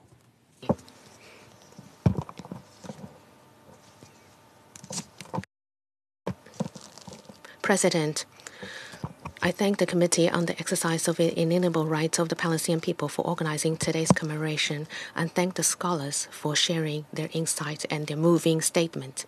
76 years ago, when the first Middle East war broke out, a large number of Palestinians lost their homes, and the Palestinian people have since embarked on the arduous path of fighting for their legitimate rights. For decades, the Palestinian people have suffered from war, conflicts, occupation, and blockade. To this day, the historical injustice suffered by the Palestinian people have not been rectified, but rather exacerbated. More than 7 months after the outbreak of the current round of the Gaza conflict, the fighting has claimed more than 35,000 innocent lives and brought untold sufferings to the people of Gaza, leaving behind nothing but wreckage and devastation. At present, millions of people in Gaza are trapped in an unprecedented humanitarian disaster, while Israel is still pushing ahead with its large-scale military attack on Rafah. China urges Israel to heed the strong voices of the international community, effectively implement the Security Council and the GA resolutions, and immediately cease military actions. Israel, as the occupying power, must fulfill its obligations under international humanitarian law, guaranteeing access to humanitarian supplies into Gaza, and provide security guarantees. Colleagues, the current round of the conflict has served as an extremely tragic warning to the international community. It can no longer avoid the long-cherished dreams of an independent state of Palestine or to perpetuate the historic injustice suffered by the Palestinian people.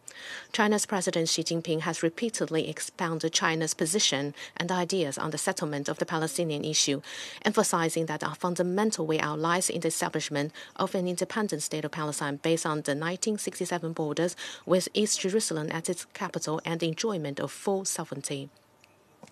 As a permanent member of the Security Council, China will continue to work tirelessly with all peace-loving countries to advance the implementation of this two-state solution with the aim to bring an early end to the occupation and to realize a comprehensive, just and long-lasting solution to the question of Palestine. So the Nakba Day will forever remain history. Thank you, President. I thank the distinguished member of China. Now I give the floor to Indonesia.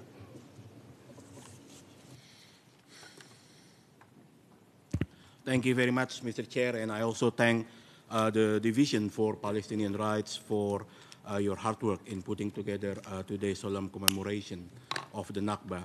And I also wish to most sincerely thank all the panelists for your strong and insightful presentations. It is truly regrettable that 76 years on, the question of the Palestinian refugees remain unresolved. And we even see now growing resistance to recognizing their basic rights and their rights of return, as exemplified, among others, with the massive pushback and negative narratives against UNRWA. We must not forget that the resolution of the Palestinian refugee status is linked to the political resolution of the Israel-Palestinian conflict, and therefore we must continue to voice that. As you also recall, just recently the General Assembly, through an emergency special session, granted Palestine an enhanced right of participation. This is indeed a breakthrough, and we must avoid business as usual in addressing the issue of Palestine. In this connection, I have a question for the panelists. Historical injustices and cultural identities are important pillars to recognize the continuing plight of the Palestinian refugees. Amidst many attempts to ignore the historical narratives and disconnect the Palestinian refugees from their inherent and inalienable rights, what can we do to safeguard their rights in order to galvanize stronger support for the Palestinian refugees and the Palestinian statehood? Thank you. I thank the ambassador of Indonesia. I'll give the floor to Turkey, who will be followed by the League of Arab States, South Africa, and Algeria. Turkey. Thank you, Mr. Chair. We thank the panelists for their powerful statements.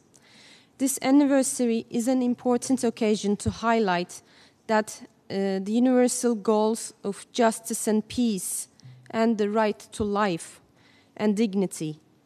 It is an occasion to recognize the reality and the history of Palestinian people's continuing plight, and more importantly, to display our solidarity, our determination to ensure the fulfillment of their inalienable rights.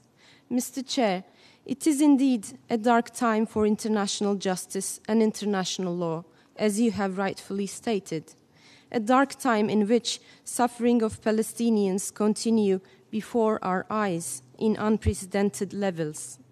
Yet this only reinforces the determination of the international community to end the injustices and to remain on the right side of history.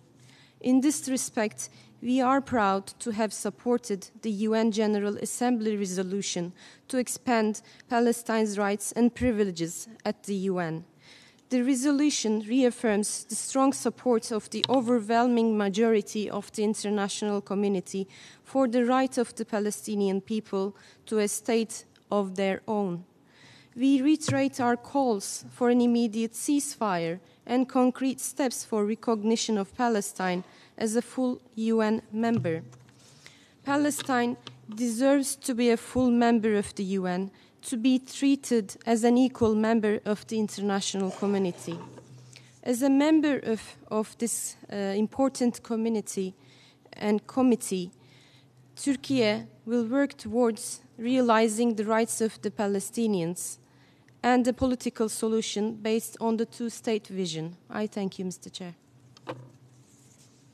I thank Turkey. I now give the floor to Ambassador Abdelaziz of the League of Arab States. You have the floor. على عقد هذا الاجتماع الهام ونتقدم. Thank you, Chairman. Thank you for organizing this important meeting. We would like to thank all of the speakers that have enriched our knowledge of the Nakba. I think that our primary mission currently is to prevent the new Nakba.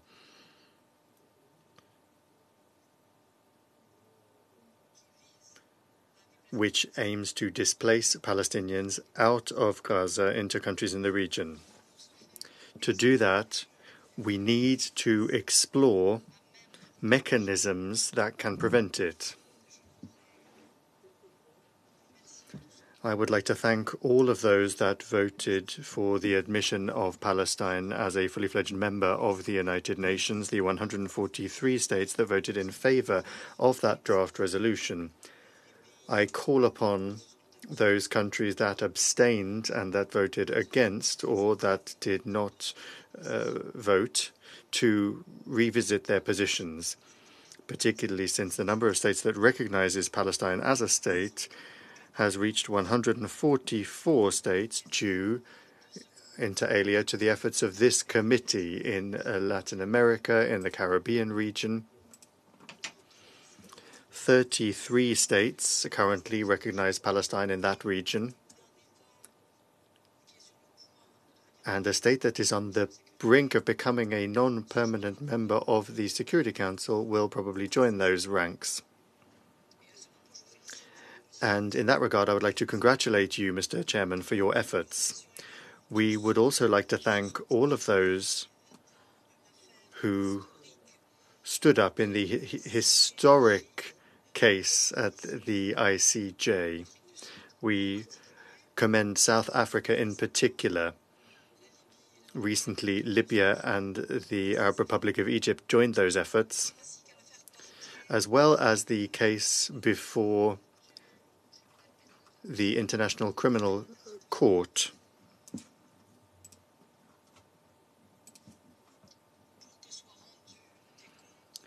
Calling for accountability for crimes against humanity since the events of the 7th of October.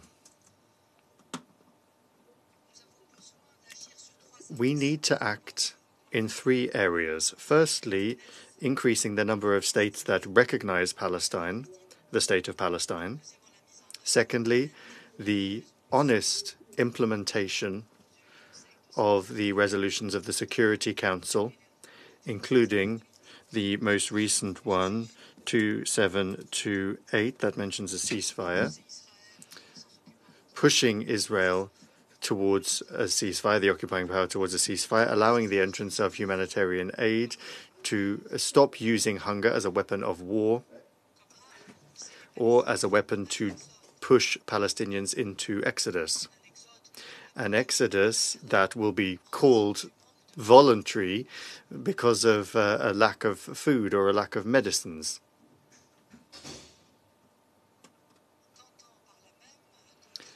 At the same time,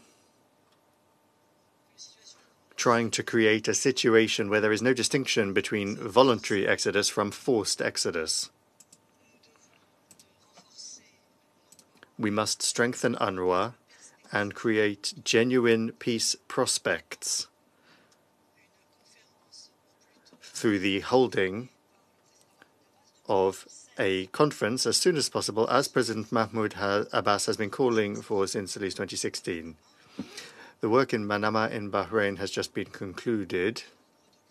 Many documents have emerged from that summit. They will be submitted to this committee. We witnessed an excellent statement by the Secretary General of the United Nations at the Arab Summit, where he reiterated his extremely firm position that he has occupied since the beginning of this conflict. And here I would like to commend the Secretary General and all Secretariat officials for these very honorable positions of the United Nations. The United Nations remains alongside us, standing by our side until Palestine becomes a state with East Jerusalem as capital. Thank you, Chair. Abdelaziz, the League of Arab States. I have 2 member states remaining on my list, but I would like to inform for those members of the public in the gallery that there is an opportunity for you to ask questions or make short comments. There is a microphone in the second last row of the wooden section. which is available for you, and security will be available to help you reach it. So let me move with the next speaker. I give the floor to my sister and friend Mansour from South Africa. Ambassador, you have the floor. Thank you. Thank you very much, my brother, Ambassador Nyang, and to the committee also for organizing this commemoration of the Nakba. But I also truly want to thank the speakers for sharing their insights, their wisdom, and their experiences with us this morning. And we commend the courage of their convictions. It is with the heaviest heart that South Africa has had to mark Nakba Day this year by having to return to the ICJ yesterday to plea for the court to stop the genocide which is knocking Gaza off the map and has shocked the conscience of humanity. Since the ICJ first ordered Israel to implement measures to prevent genocidal acts in February, in January and in March, Israel has willfully continued its genocide apace and has just reached a new horrific stage. Instead of complying with this court's decisions of January, February, and March, Israel has defied the court by trapping, besieging, and bombarding an overcrowded Rafah, exacerbating the security and the safety of 1.5 million highly vulnerable Palestinians.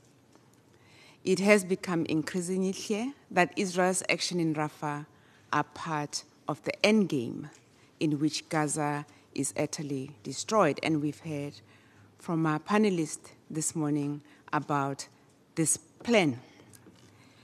The fact that Israel pushed more than 1 million Palestinians into Rafah under the pretense of ensuring their safety, and then carried out a full-scale bombardment of the province, all while sealing it off from aid and exposing it to famine, is evidence of its genocidal intent.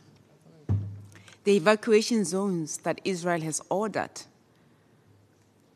to the people to go to are basically the extermination zones. Rafah is the last stage of the total annihilation of Palestinian life. Without Rafah, the possibility to rebuild and reconstruct Palestinian life will be lost forever. South Africa is calling for an immediate ceasefire, and we did such yesterday at the ICJ. We also appreciate member states that are joining the case at the ICJ for the merit stage, and will appreciate and welcome more of member states to join us. And we thank you all for your support, for your words of encouragement, and we've heard it also for the panel members this morning, and it is most deeply appreciated by the state of South Africa. I thank you. Thank you very much, my dear sister Mansour. I would like to seize this opportunity to really thank South Africa and say how much you have made us proud in taking that very significant initiative to bring the question of Palestine before the ICJ. I think your courageous and principled action underscores South Africa's unwavering commitment to justice. So we are looking forward to positive developments following your very important initiative. Now I give the floor to the last speaker.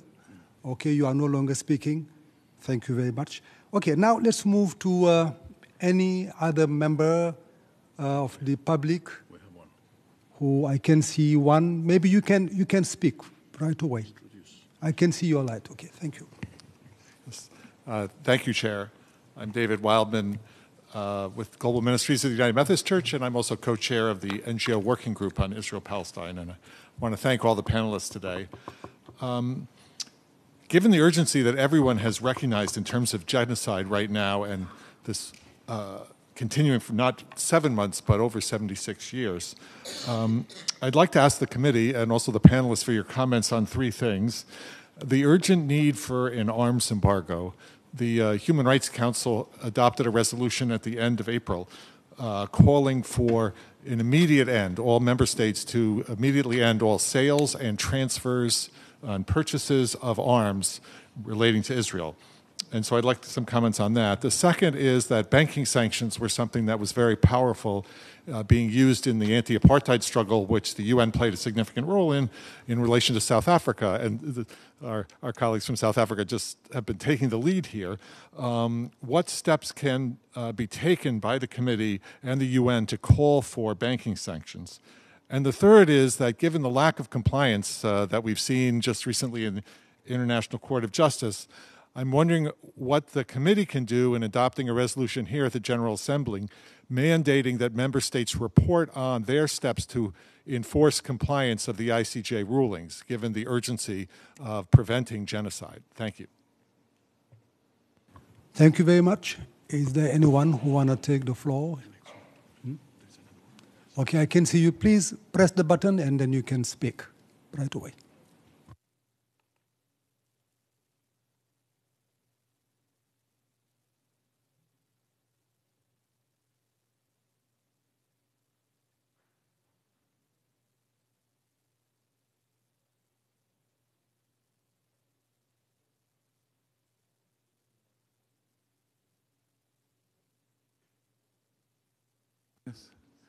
Yeah, with the help of the Almighty, I pray to the Almighty to bestow upon me His truth, His wisdom, that I may convey His message and so sanctify His name.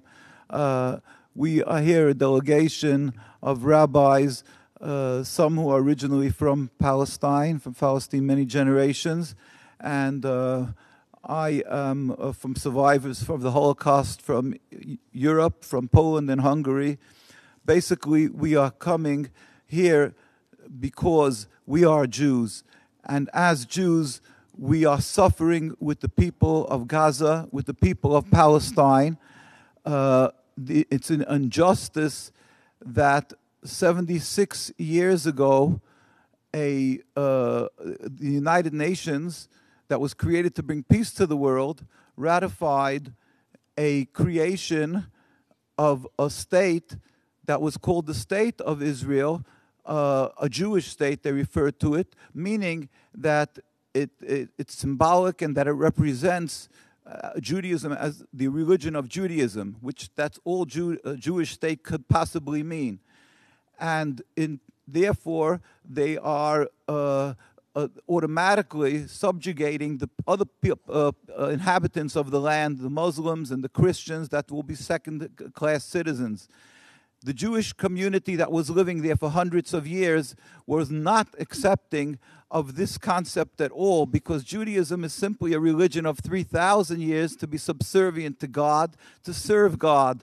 And we're even ironically forbidden since the destruction of the temple 2,000 years ago to create a Jewish sovereignty, even 1 centimeter or inch of Jewish sovereignty around the world. And that was respected by the Jews who practiced the religion and gave their lives for the religion for these 2,000 years of our exile. Certainly not by occupying another people or taking the land of another people. Certainly not of a people that was so friendly to the Jews, embraced us through our hundreds of years when there was the existence of Islam and when we were being oppressed in Europe and tried to forcibly be converted into Christianity. Was the Muslim and Arab countries that embraced us, and we flourished amongst them without any human rights groups or United Nations to protect us. So it's simply nothing to do with a religious conflict. Jews were always able to live amongst Arabs and Muslims, and Judaism is nothing to do with a creation of a nationalist home.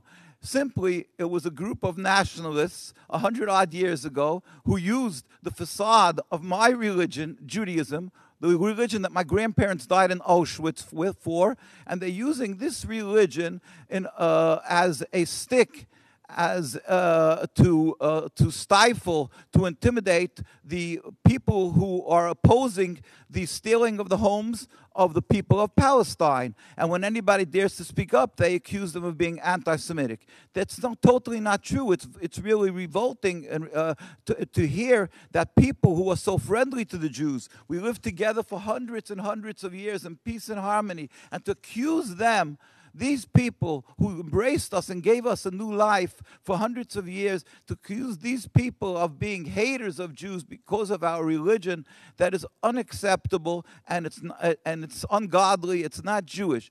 Basically, this concept, when they, just as South Africa, as an apartheid state, even though it was accepted in this distinguished United Nations that was created to bring peace to the world, made a big mistake, because everybody today will admit that although it was tens of years that South Africa as an apartheid state was accepted, that it was a flawed and terrible mistake of the world. And today nobody will accept such a thing.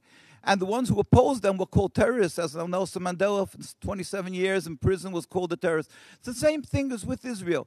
Yes, the United Nations did accept it, they did ratify the state, but that, even though there's a distinguished body, the United Nations, that does not legitimize when a group of people come along and take the land away from another people, and especially when they're doing it in the name of a religion that's 3,000 years that expressly states we are forbidden to have a land, we are forbidden to steal, and we're to show gratitude to good unto us. Therefore, we as Jews around the world who are true to our religion will never accept this transformation of my religion into this nationalism. We will never accept the oppression of the people of Palestine. We cry and hurt with the people of Gaza. Every single one who are dying and suffering in Gaza is blood on our hearts. We feel and hurt with them, especially us who've gone through Hitler and the Nazis. We feel, we hurt, and we want the world to know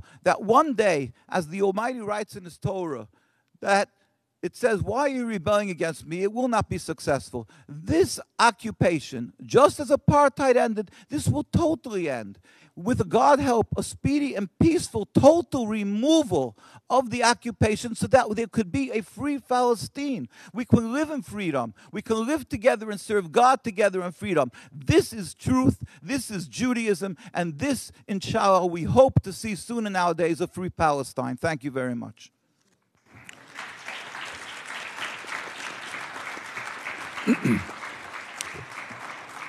Thank you very much, sir, for your positive message. I don't know whether there is anyone else wanting to take the floor.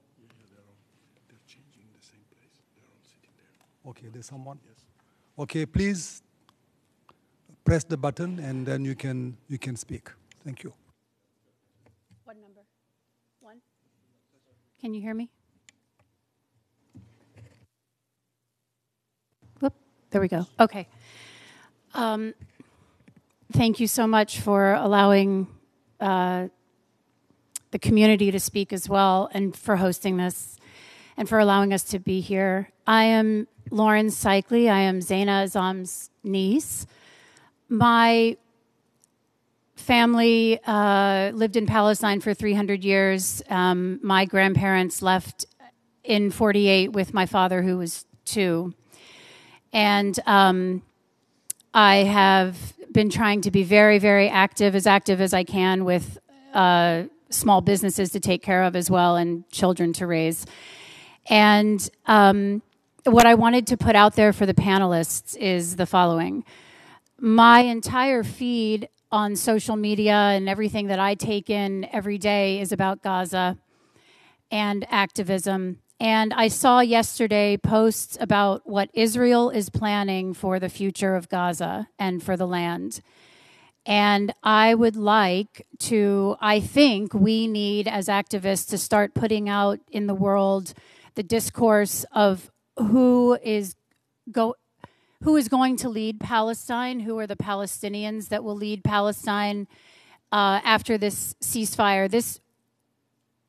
It will end, the violence will end, and I think we need to start putting out there what the future looks like for Palestinians And that, I think, has to come from the diaspora rather than coming from Israel or its complicit United States.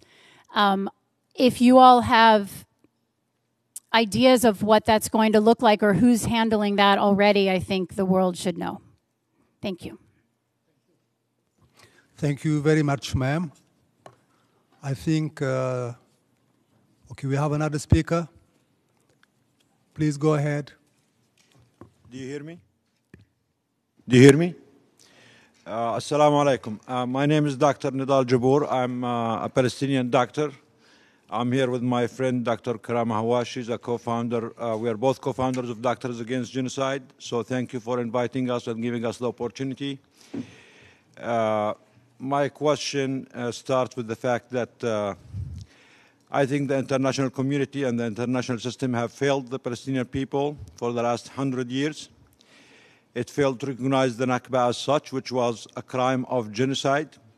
The reason we are going through a genocide now, the Palestinian people, the reason we have been going through a genocide for the last 100 years is because the international community never addressed the original sin, especially after the declassification of the Israeli archives. We have ample evidence for a full intent of genocide from all the Zionist leaders and the Israeli government officials from Ben-Gurion and all of them. We have ample evidence that there was sufficient organization and preparation for the genocide at least 10 years before 48. The Nakba happened in 48, which is the same month that the United Nations recognized genocide as an international crime.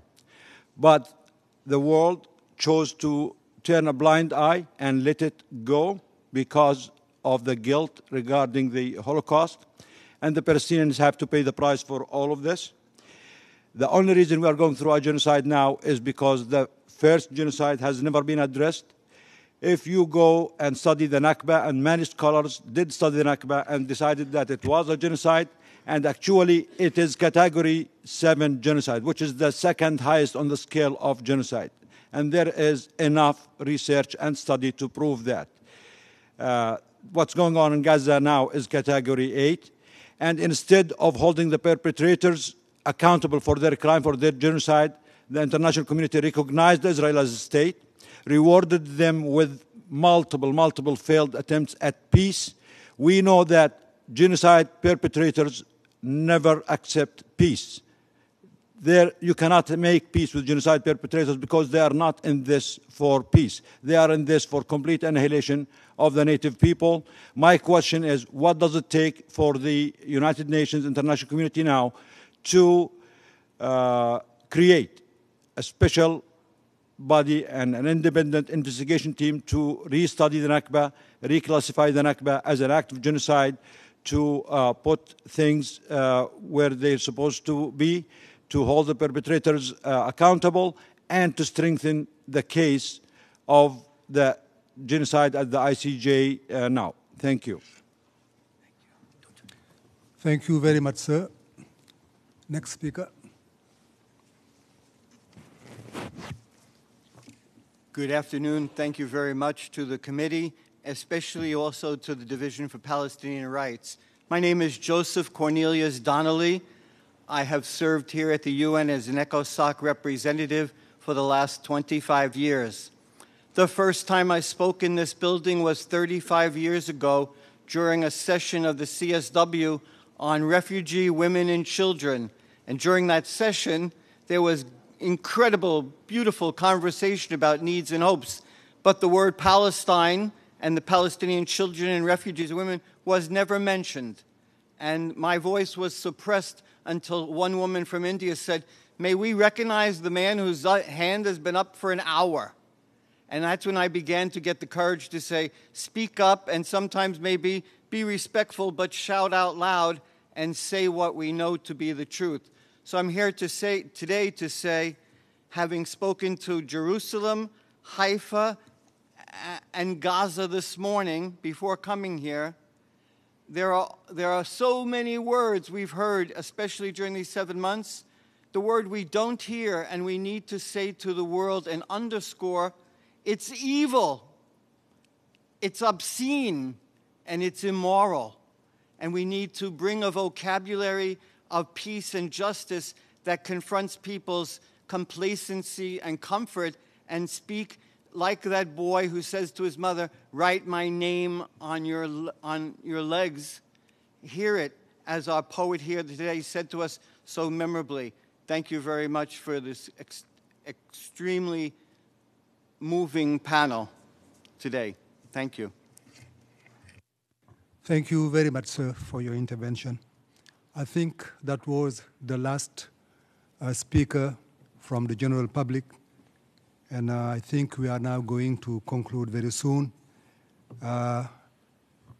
Questions have been raised. Some questions have been leveled to the committee. On that, I would like just to comment that the committee has been monitoring and following all developments related to the treatment on the question of Palestine here at the UN and elsewhere. And the committee will, in due time, signal or express precise the next steps related to the question of Palestine. And since the exercise of this interaction is to have our panelists share their views and perspective, I just want to leave the limelight with them.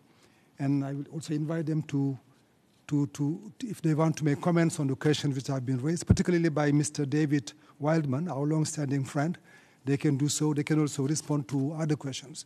So right now I'll invite our 4 panelists to comment on the statements which have been made, on the questions which have been raised, and then at the same time to make their final statements, their final concluding remarks, and then after that I will close the meeting. So I will start with Mrs. Zeina Azzam. I don't know whether you want to make some comments before I give the floor to the panelists. I can make just a few comments, yeah. Thank you for all your comments and questions. As a poet and as someone who's so involved in culture, Palestinian culture, and also, I think the answer to what do we do is to keep Palestine at the top of the agenda, to give opportunities for Palestinian voices on every level, in education and diplomacy, etc. And to, especially Palestinian arts, we're always so looking at Palestine as this, country of conflict, but there's just so much more. It has a rich history, it has a rich culture and heritage, and so, we need to uplift the tatriz, the embroidery. We need to uplift the poetry and the dance and the music, and the architecture and so much more. So that would be my plea also, is to keep Palestine at the top of the agenda and look at Palestinian humanity and culture as important in doing so. Thank you so much, Mrs. Azzam, for your very inspiring words and for the beautiful poems you read earlier. Now I'm going to turn to the 3 panelists, starting by Professor Ardi Imseis and then Professor Karameh, Kuemmerle, and Mrs. Phyllis Bennis. So please respond to what you have heard, and also, if you need, to the questions which have been raised.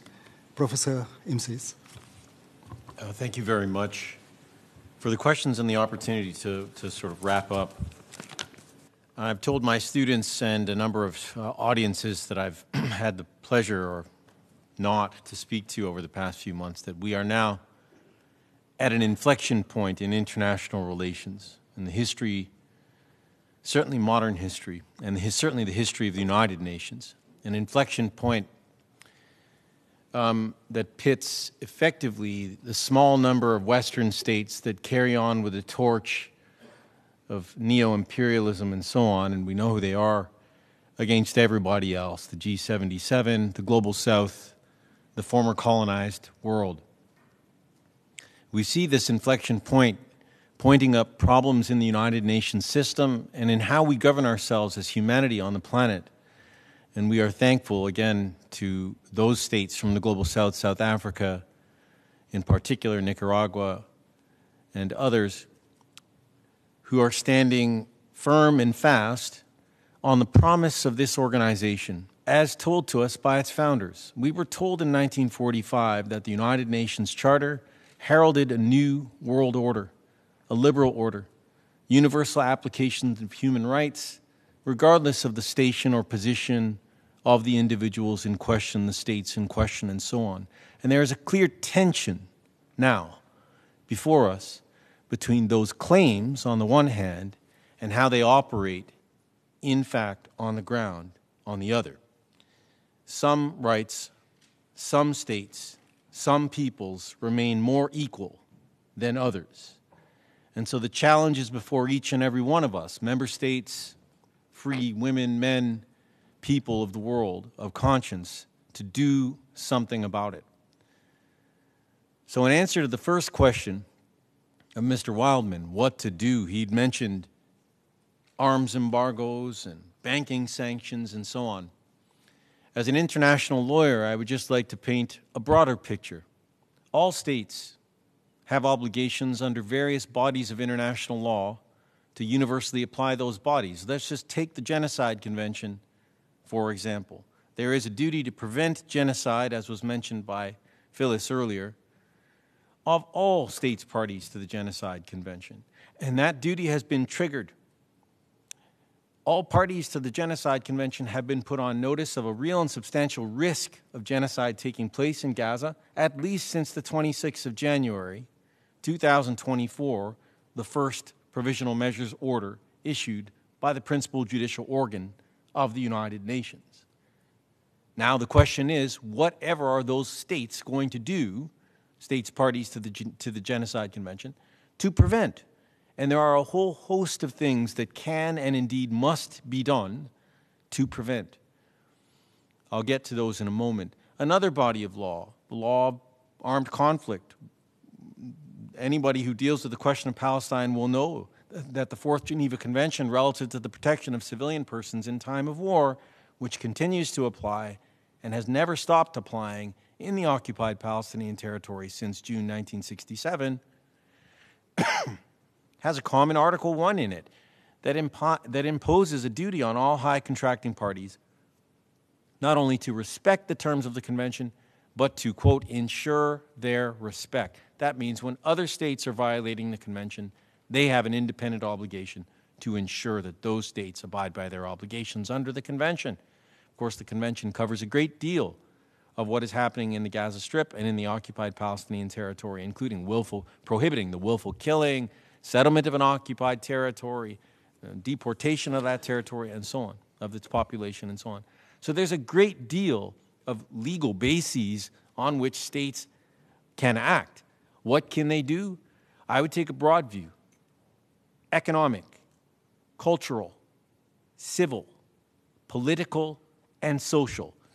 Any international lawyer in here knows that those are the 5 heads of human rights in the system. And those are 5 actions, 5 heads of action that can be pursued by member states to ensure in their bilateral relations and in their multilateral relations that touch on Israel, but in their bilateral relations in particular with Israel, that the message is made clear. We will not stand for these actions because they violate not only the international legality and the legal system, whether under the Genocide Convention or the Fourth Geneva Convention or what have you, the Apartheid Convention and so on, but because they violate basic principles of human morality, basic principles of what makes us human. And there, the people must speak in each of the territories of their countries. But my message to you, dear friends, is to send the message back to your capitals that action is required, not merely as a matter of comity, but as a matter of obligation of member states, parties to the Geneva Conventions, parties to the Genocide Convention, and so on. I shall leave it there. Thank you very much for the opportunity. Thank you very much, Dr. Imseis, for your very profound and detailed response and indications for the way forward. Professor Kuemmerle, do you have any comments and your final words also? Yes. Thank you. So we heard the word evil, and I feel that our world and our universe always tries to find good. And I feel that what is happening now is that we have a new paradigm for our generation to correct injustices together globally. And we see that Palestine is energizing many people who have never been activists, including myself. And we are thriving to make this world more just, more peaceful, and to provide more equity for everyone. So the civil society has been engaged because of Palestine, the students, the different professionals who have never done anything, and the movement is growing, and I think it will make the world a much better place for all of us. There has been so many changes that we are proud of as humanity. We have rectified, we sanctioned slavery, we sanctioned bullying, we created gender equality, many positive changes that have happened because of people getting mobilized, more so than just governments.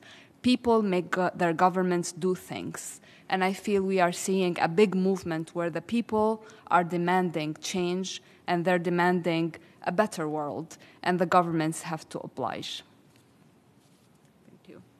Thank you so very much, Mrs. Kuemmerle, Professor Kuemmerle. Now I'm going to give the floor to the last speaker, who was also the last panelist, Mrs. Phyllis Bennis. Thank you, Mr. Chairman, and thank you all for the questions and comments. A couple of thoughts about some of the earlier questions. The ambassador of Indonesia raised this question of the rights of refugees, too often being forgotten, being ignored. And it does come back to the question of UNRWA, because I just would remind colleagues here, remind you all, that the mandate of UNRWA is the only mandate of any agency in the United Nations that has the mandate to protect the rights of Palestinian refugees.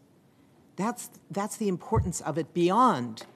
It is the most important provider of the basics of life, of water, of food, of medical care, of education, of shelter, and of rights. Those things can't be separated. So in answer to the question of what can we do to support refugee rights, the answer is do not allow the United States' decision to pull out its funding to mean that UNRWA cannot survive. Make up the funding, escalate the funding, take the place of those who criminally, in my view, are refusing to pay their due share to the refugees of Palestine.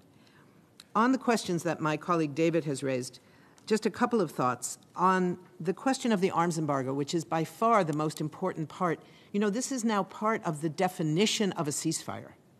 Right now, it's not enough to just call a ceasefire. There has to be action to make it happen, and that means stop sending weapons. My government, as you know, is responsible for at least, I think the last figure was something like 65%. I think it might be higher, but at least 65% of the weapons that Israel is using to kill Palestinians. They have got to stop, and we are working 24/7 to make them stop. But it isn't only the United States. The rest is being carried out by other governments who are also buying from the Israeli military companies surveillance equipment, for example. Many of the countries represented here in this room right now today are buying from Israeli companies stuff, equipment, things that I've never understood and probably never will, designed to watch over their own citizens. Stop doing that. For your own citizens' sake and for the Israeli military economy. It will help the refugees in answer to that. On the question of the need for an arms embargo, there is a history of this, not only in the context of South African apartheid, but going back to the Israeli annexation attempt of the Syrian Golan Heights back in 1981 and 82. The first decision called for by the General Assembly at that time was to impose an arms embargo on Israel in response to that. It hasn't ever been implemented. But there are models for this. This is not something new and different. On the question that, what is your niece's name? Lauren. What Lauren just raised about the future, a critical question for Palestinians. For those of us who are not Palestinians, it's not our call. It's not up to us to say who should be running the Gaza Strip, who are the acceptable Palestinians. As Lauren said, it's for the Palestinians in the diaspora and in the refugee camps in the region and those inside 48 and those in the OPT. All of them have that right, which we don't have. So it's not up to us to make that call. Finally, just a couple of closing thoughts. One is that the United Nations has a history of short-term decisions that can make it side on the right side of history, side with civil society, side with social movements. And I speak directly to the history of the run-up to the war in Iraq. In the period in 2002 into 2003, the United Nations Security Council, as many of you will remember, was divided. The United States and Britain were demanding that every country there support a UN endorsement of this coming war. And the uncommitted six, countries that don't necessarily have the capacity to stand up to the United States, to defy United States pressure, stood up because they stood together and because people all over the world in those six countries, they were Angola, Cameroon, Guinea, Mexico, Chile. Is that six? That's six. It was an extraordinary moment for those countries. They were the heroes of the global mobilization against war for standing up directly in the Security Council. And they showed the way for what that can look like. That there was the understanding that the war might happen, but if the UN said no, that maybe it would not.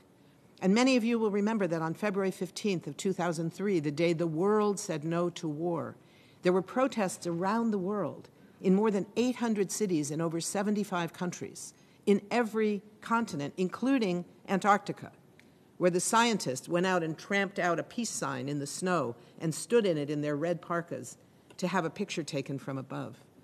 It was an extraordinary moment, and on that morning when the whole world was saying no, a very small group of us, led by Archbishop Desmond Tutu and Harry Belafonte, met with then Secretary General Kofi Annan to say that we were there on behalf of the people that were marching in, at that moment we thought, 600 cities all around the world, and to say that we're here on behalf of those people marching to say we claim the United Nations as our own. Those were Bishop Tutu's words. And it seems to me that that's very much the words we need to be keeping in mind today, that the United Nations does not belong to the capitals alone. The United Nations does not belong to the corporations, and the United Nations does certainly not belong to the United States. It belongs to the people of the world. And when the people of the world are saying, we need an immediate ceasefire that will last, that is permanent, it's up to the United Nations to be part of that mobilization to make it happen. Thank you.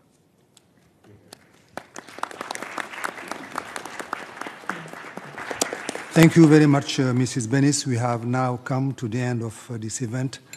Today, the commemoration of another year of the Palestinian Nakba provides an important opportunity for reflection and for mobilization in pursuit of a just solution that will underpin peace and security for Palestinians, Israelis, and the region as a whole. I thank you all for your participation, and your intervention have been really enlightening.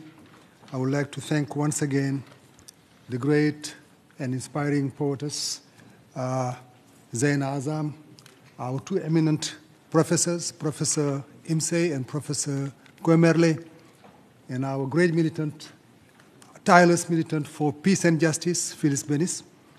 And it goes without saying that support from the international community to Palestinian rights is of crucial importance during these times of intense suffering in Gaza, but also in the other parts of the OPT. Thank you for making the effort to be here. As per usual practice, the chair summary of this conference will be posted on the website of the committee at www.unispal.un.org. And the video recording of this event will also be available on UN Web TV and on the committee's YouTube channel. Let me also remind you that you can also follow the committee on our website at unispal.un.org, on X, formerly Twitter, Instagram, and Facebook. And we invite you in joining our mailing list to receive the committee newsletter and to stay up to date with the committee's activities.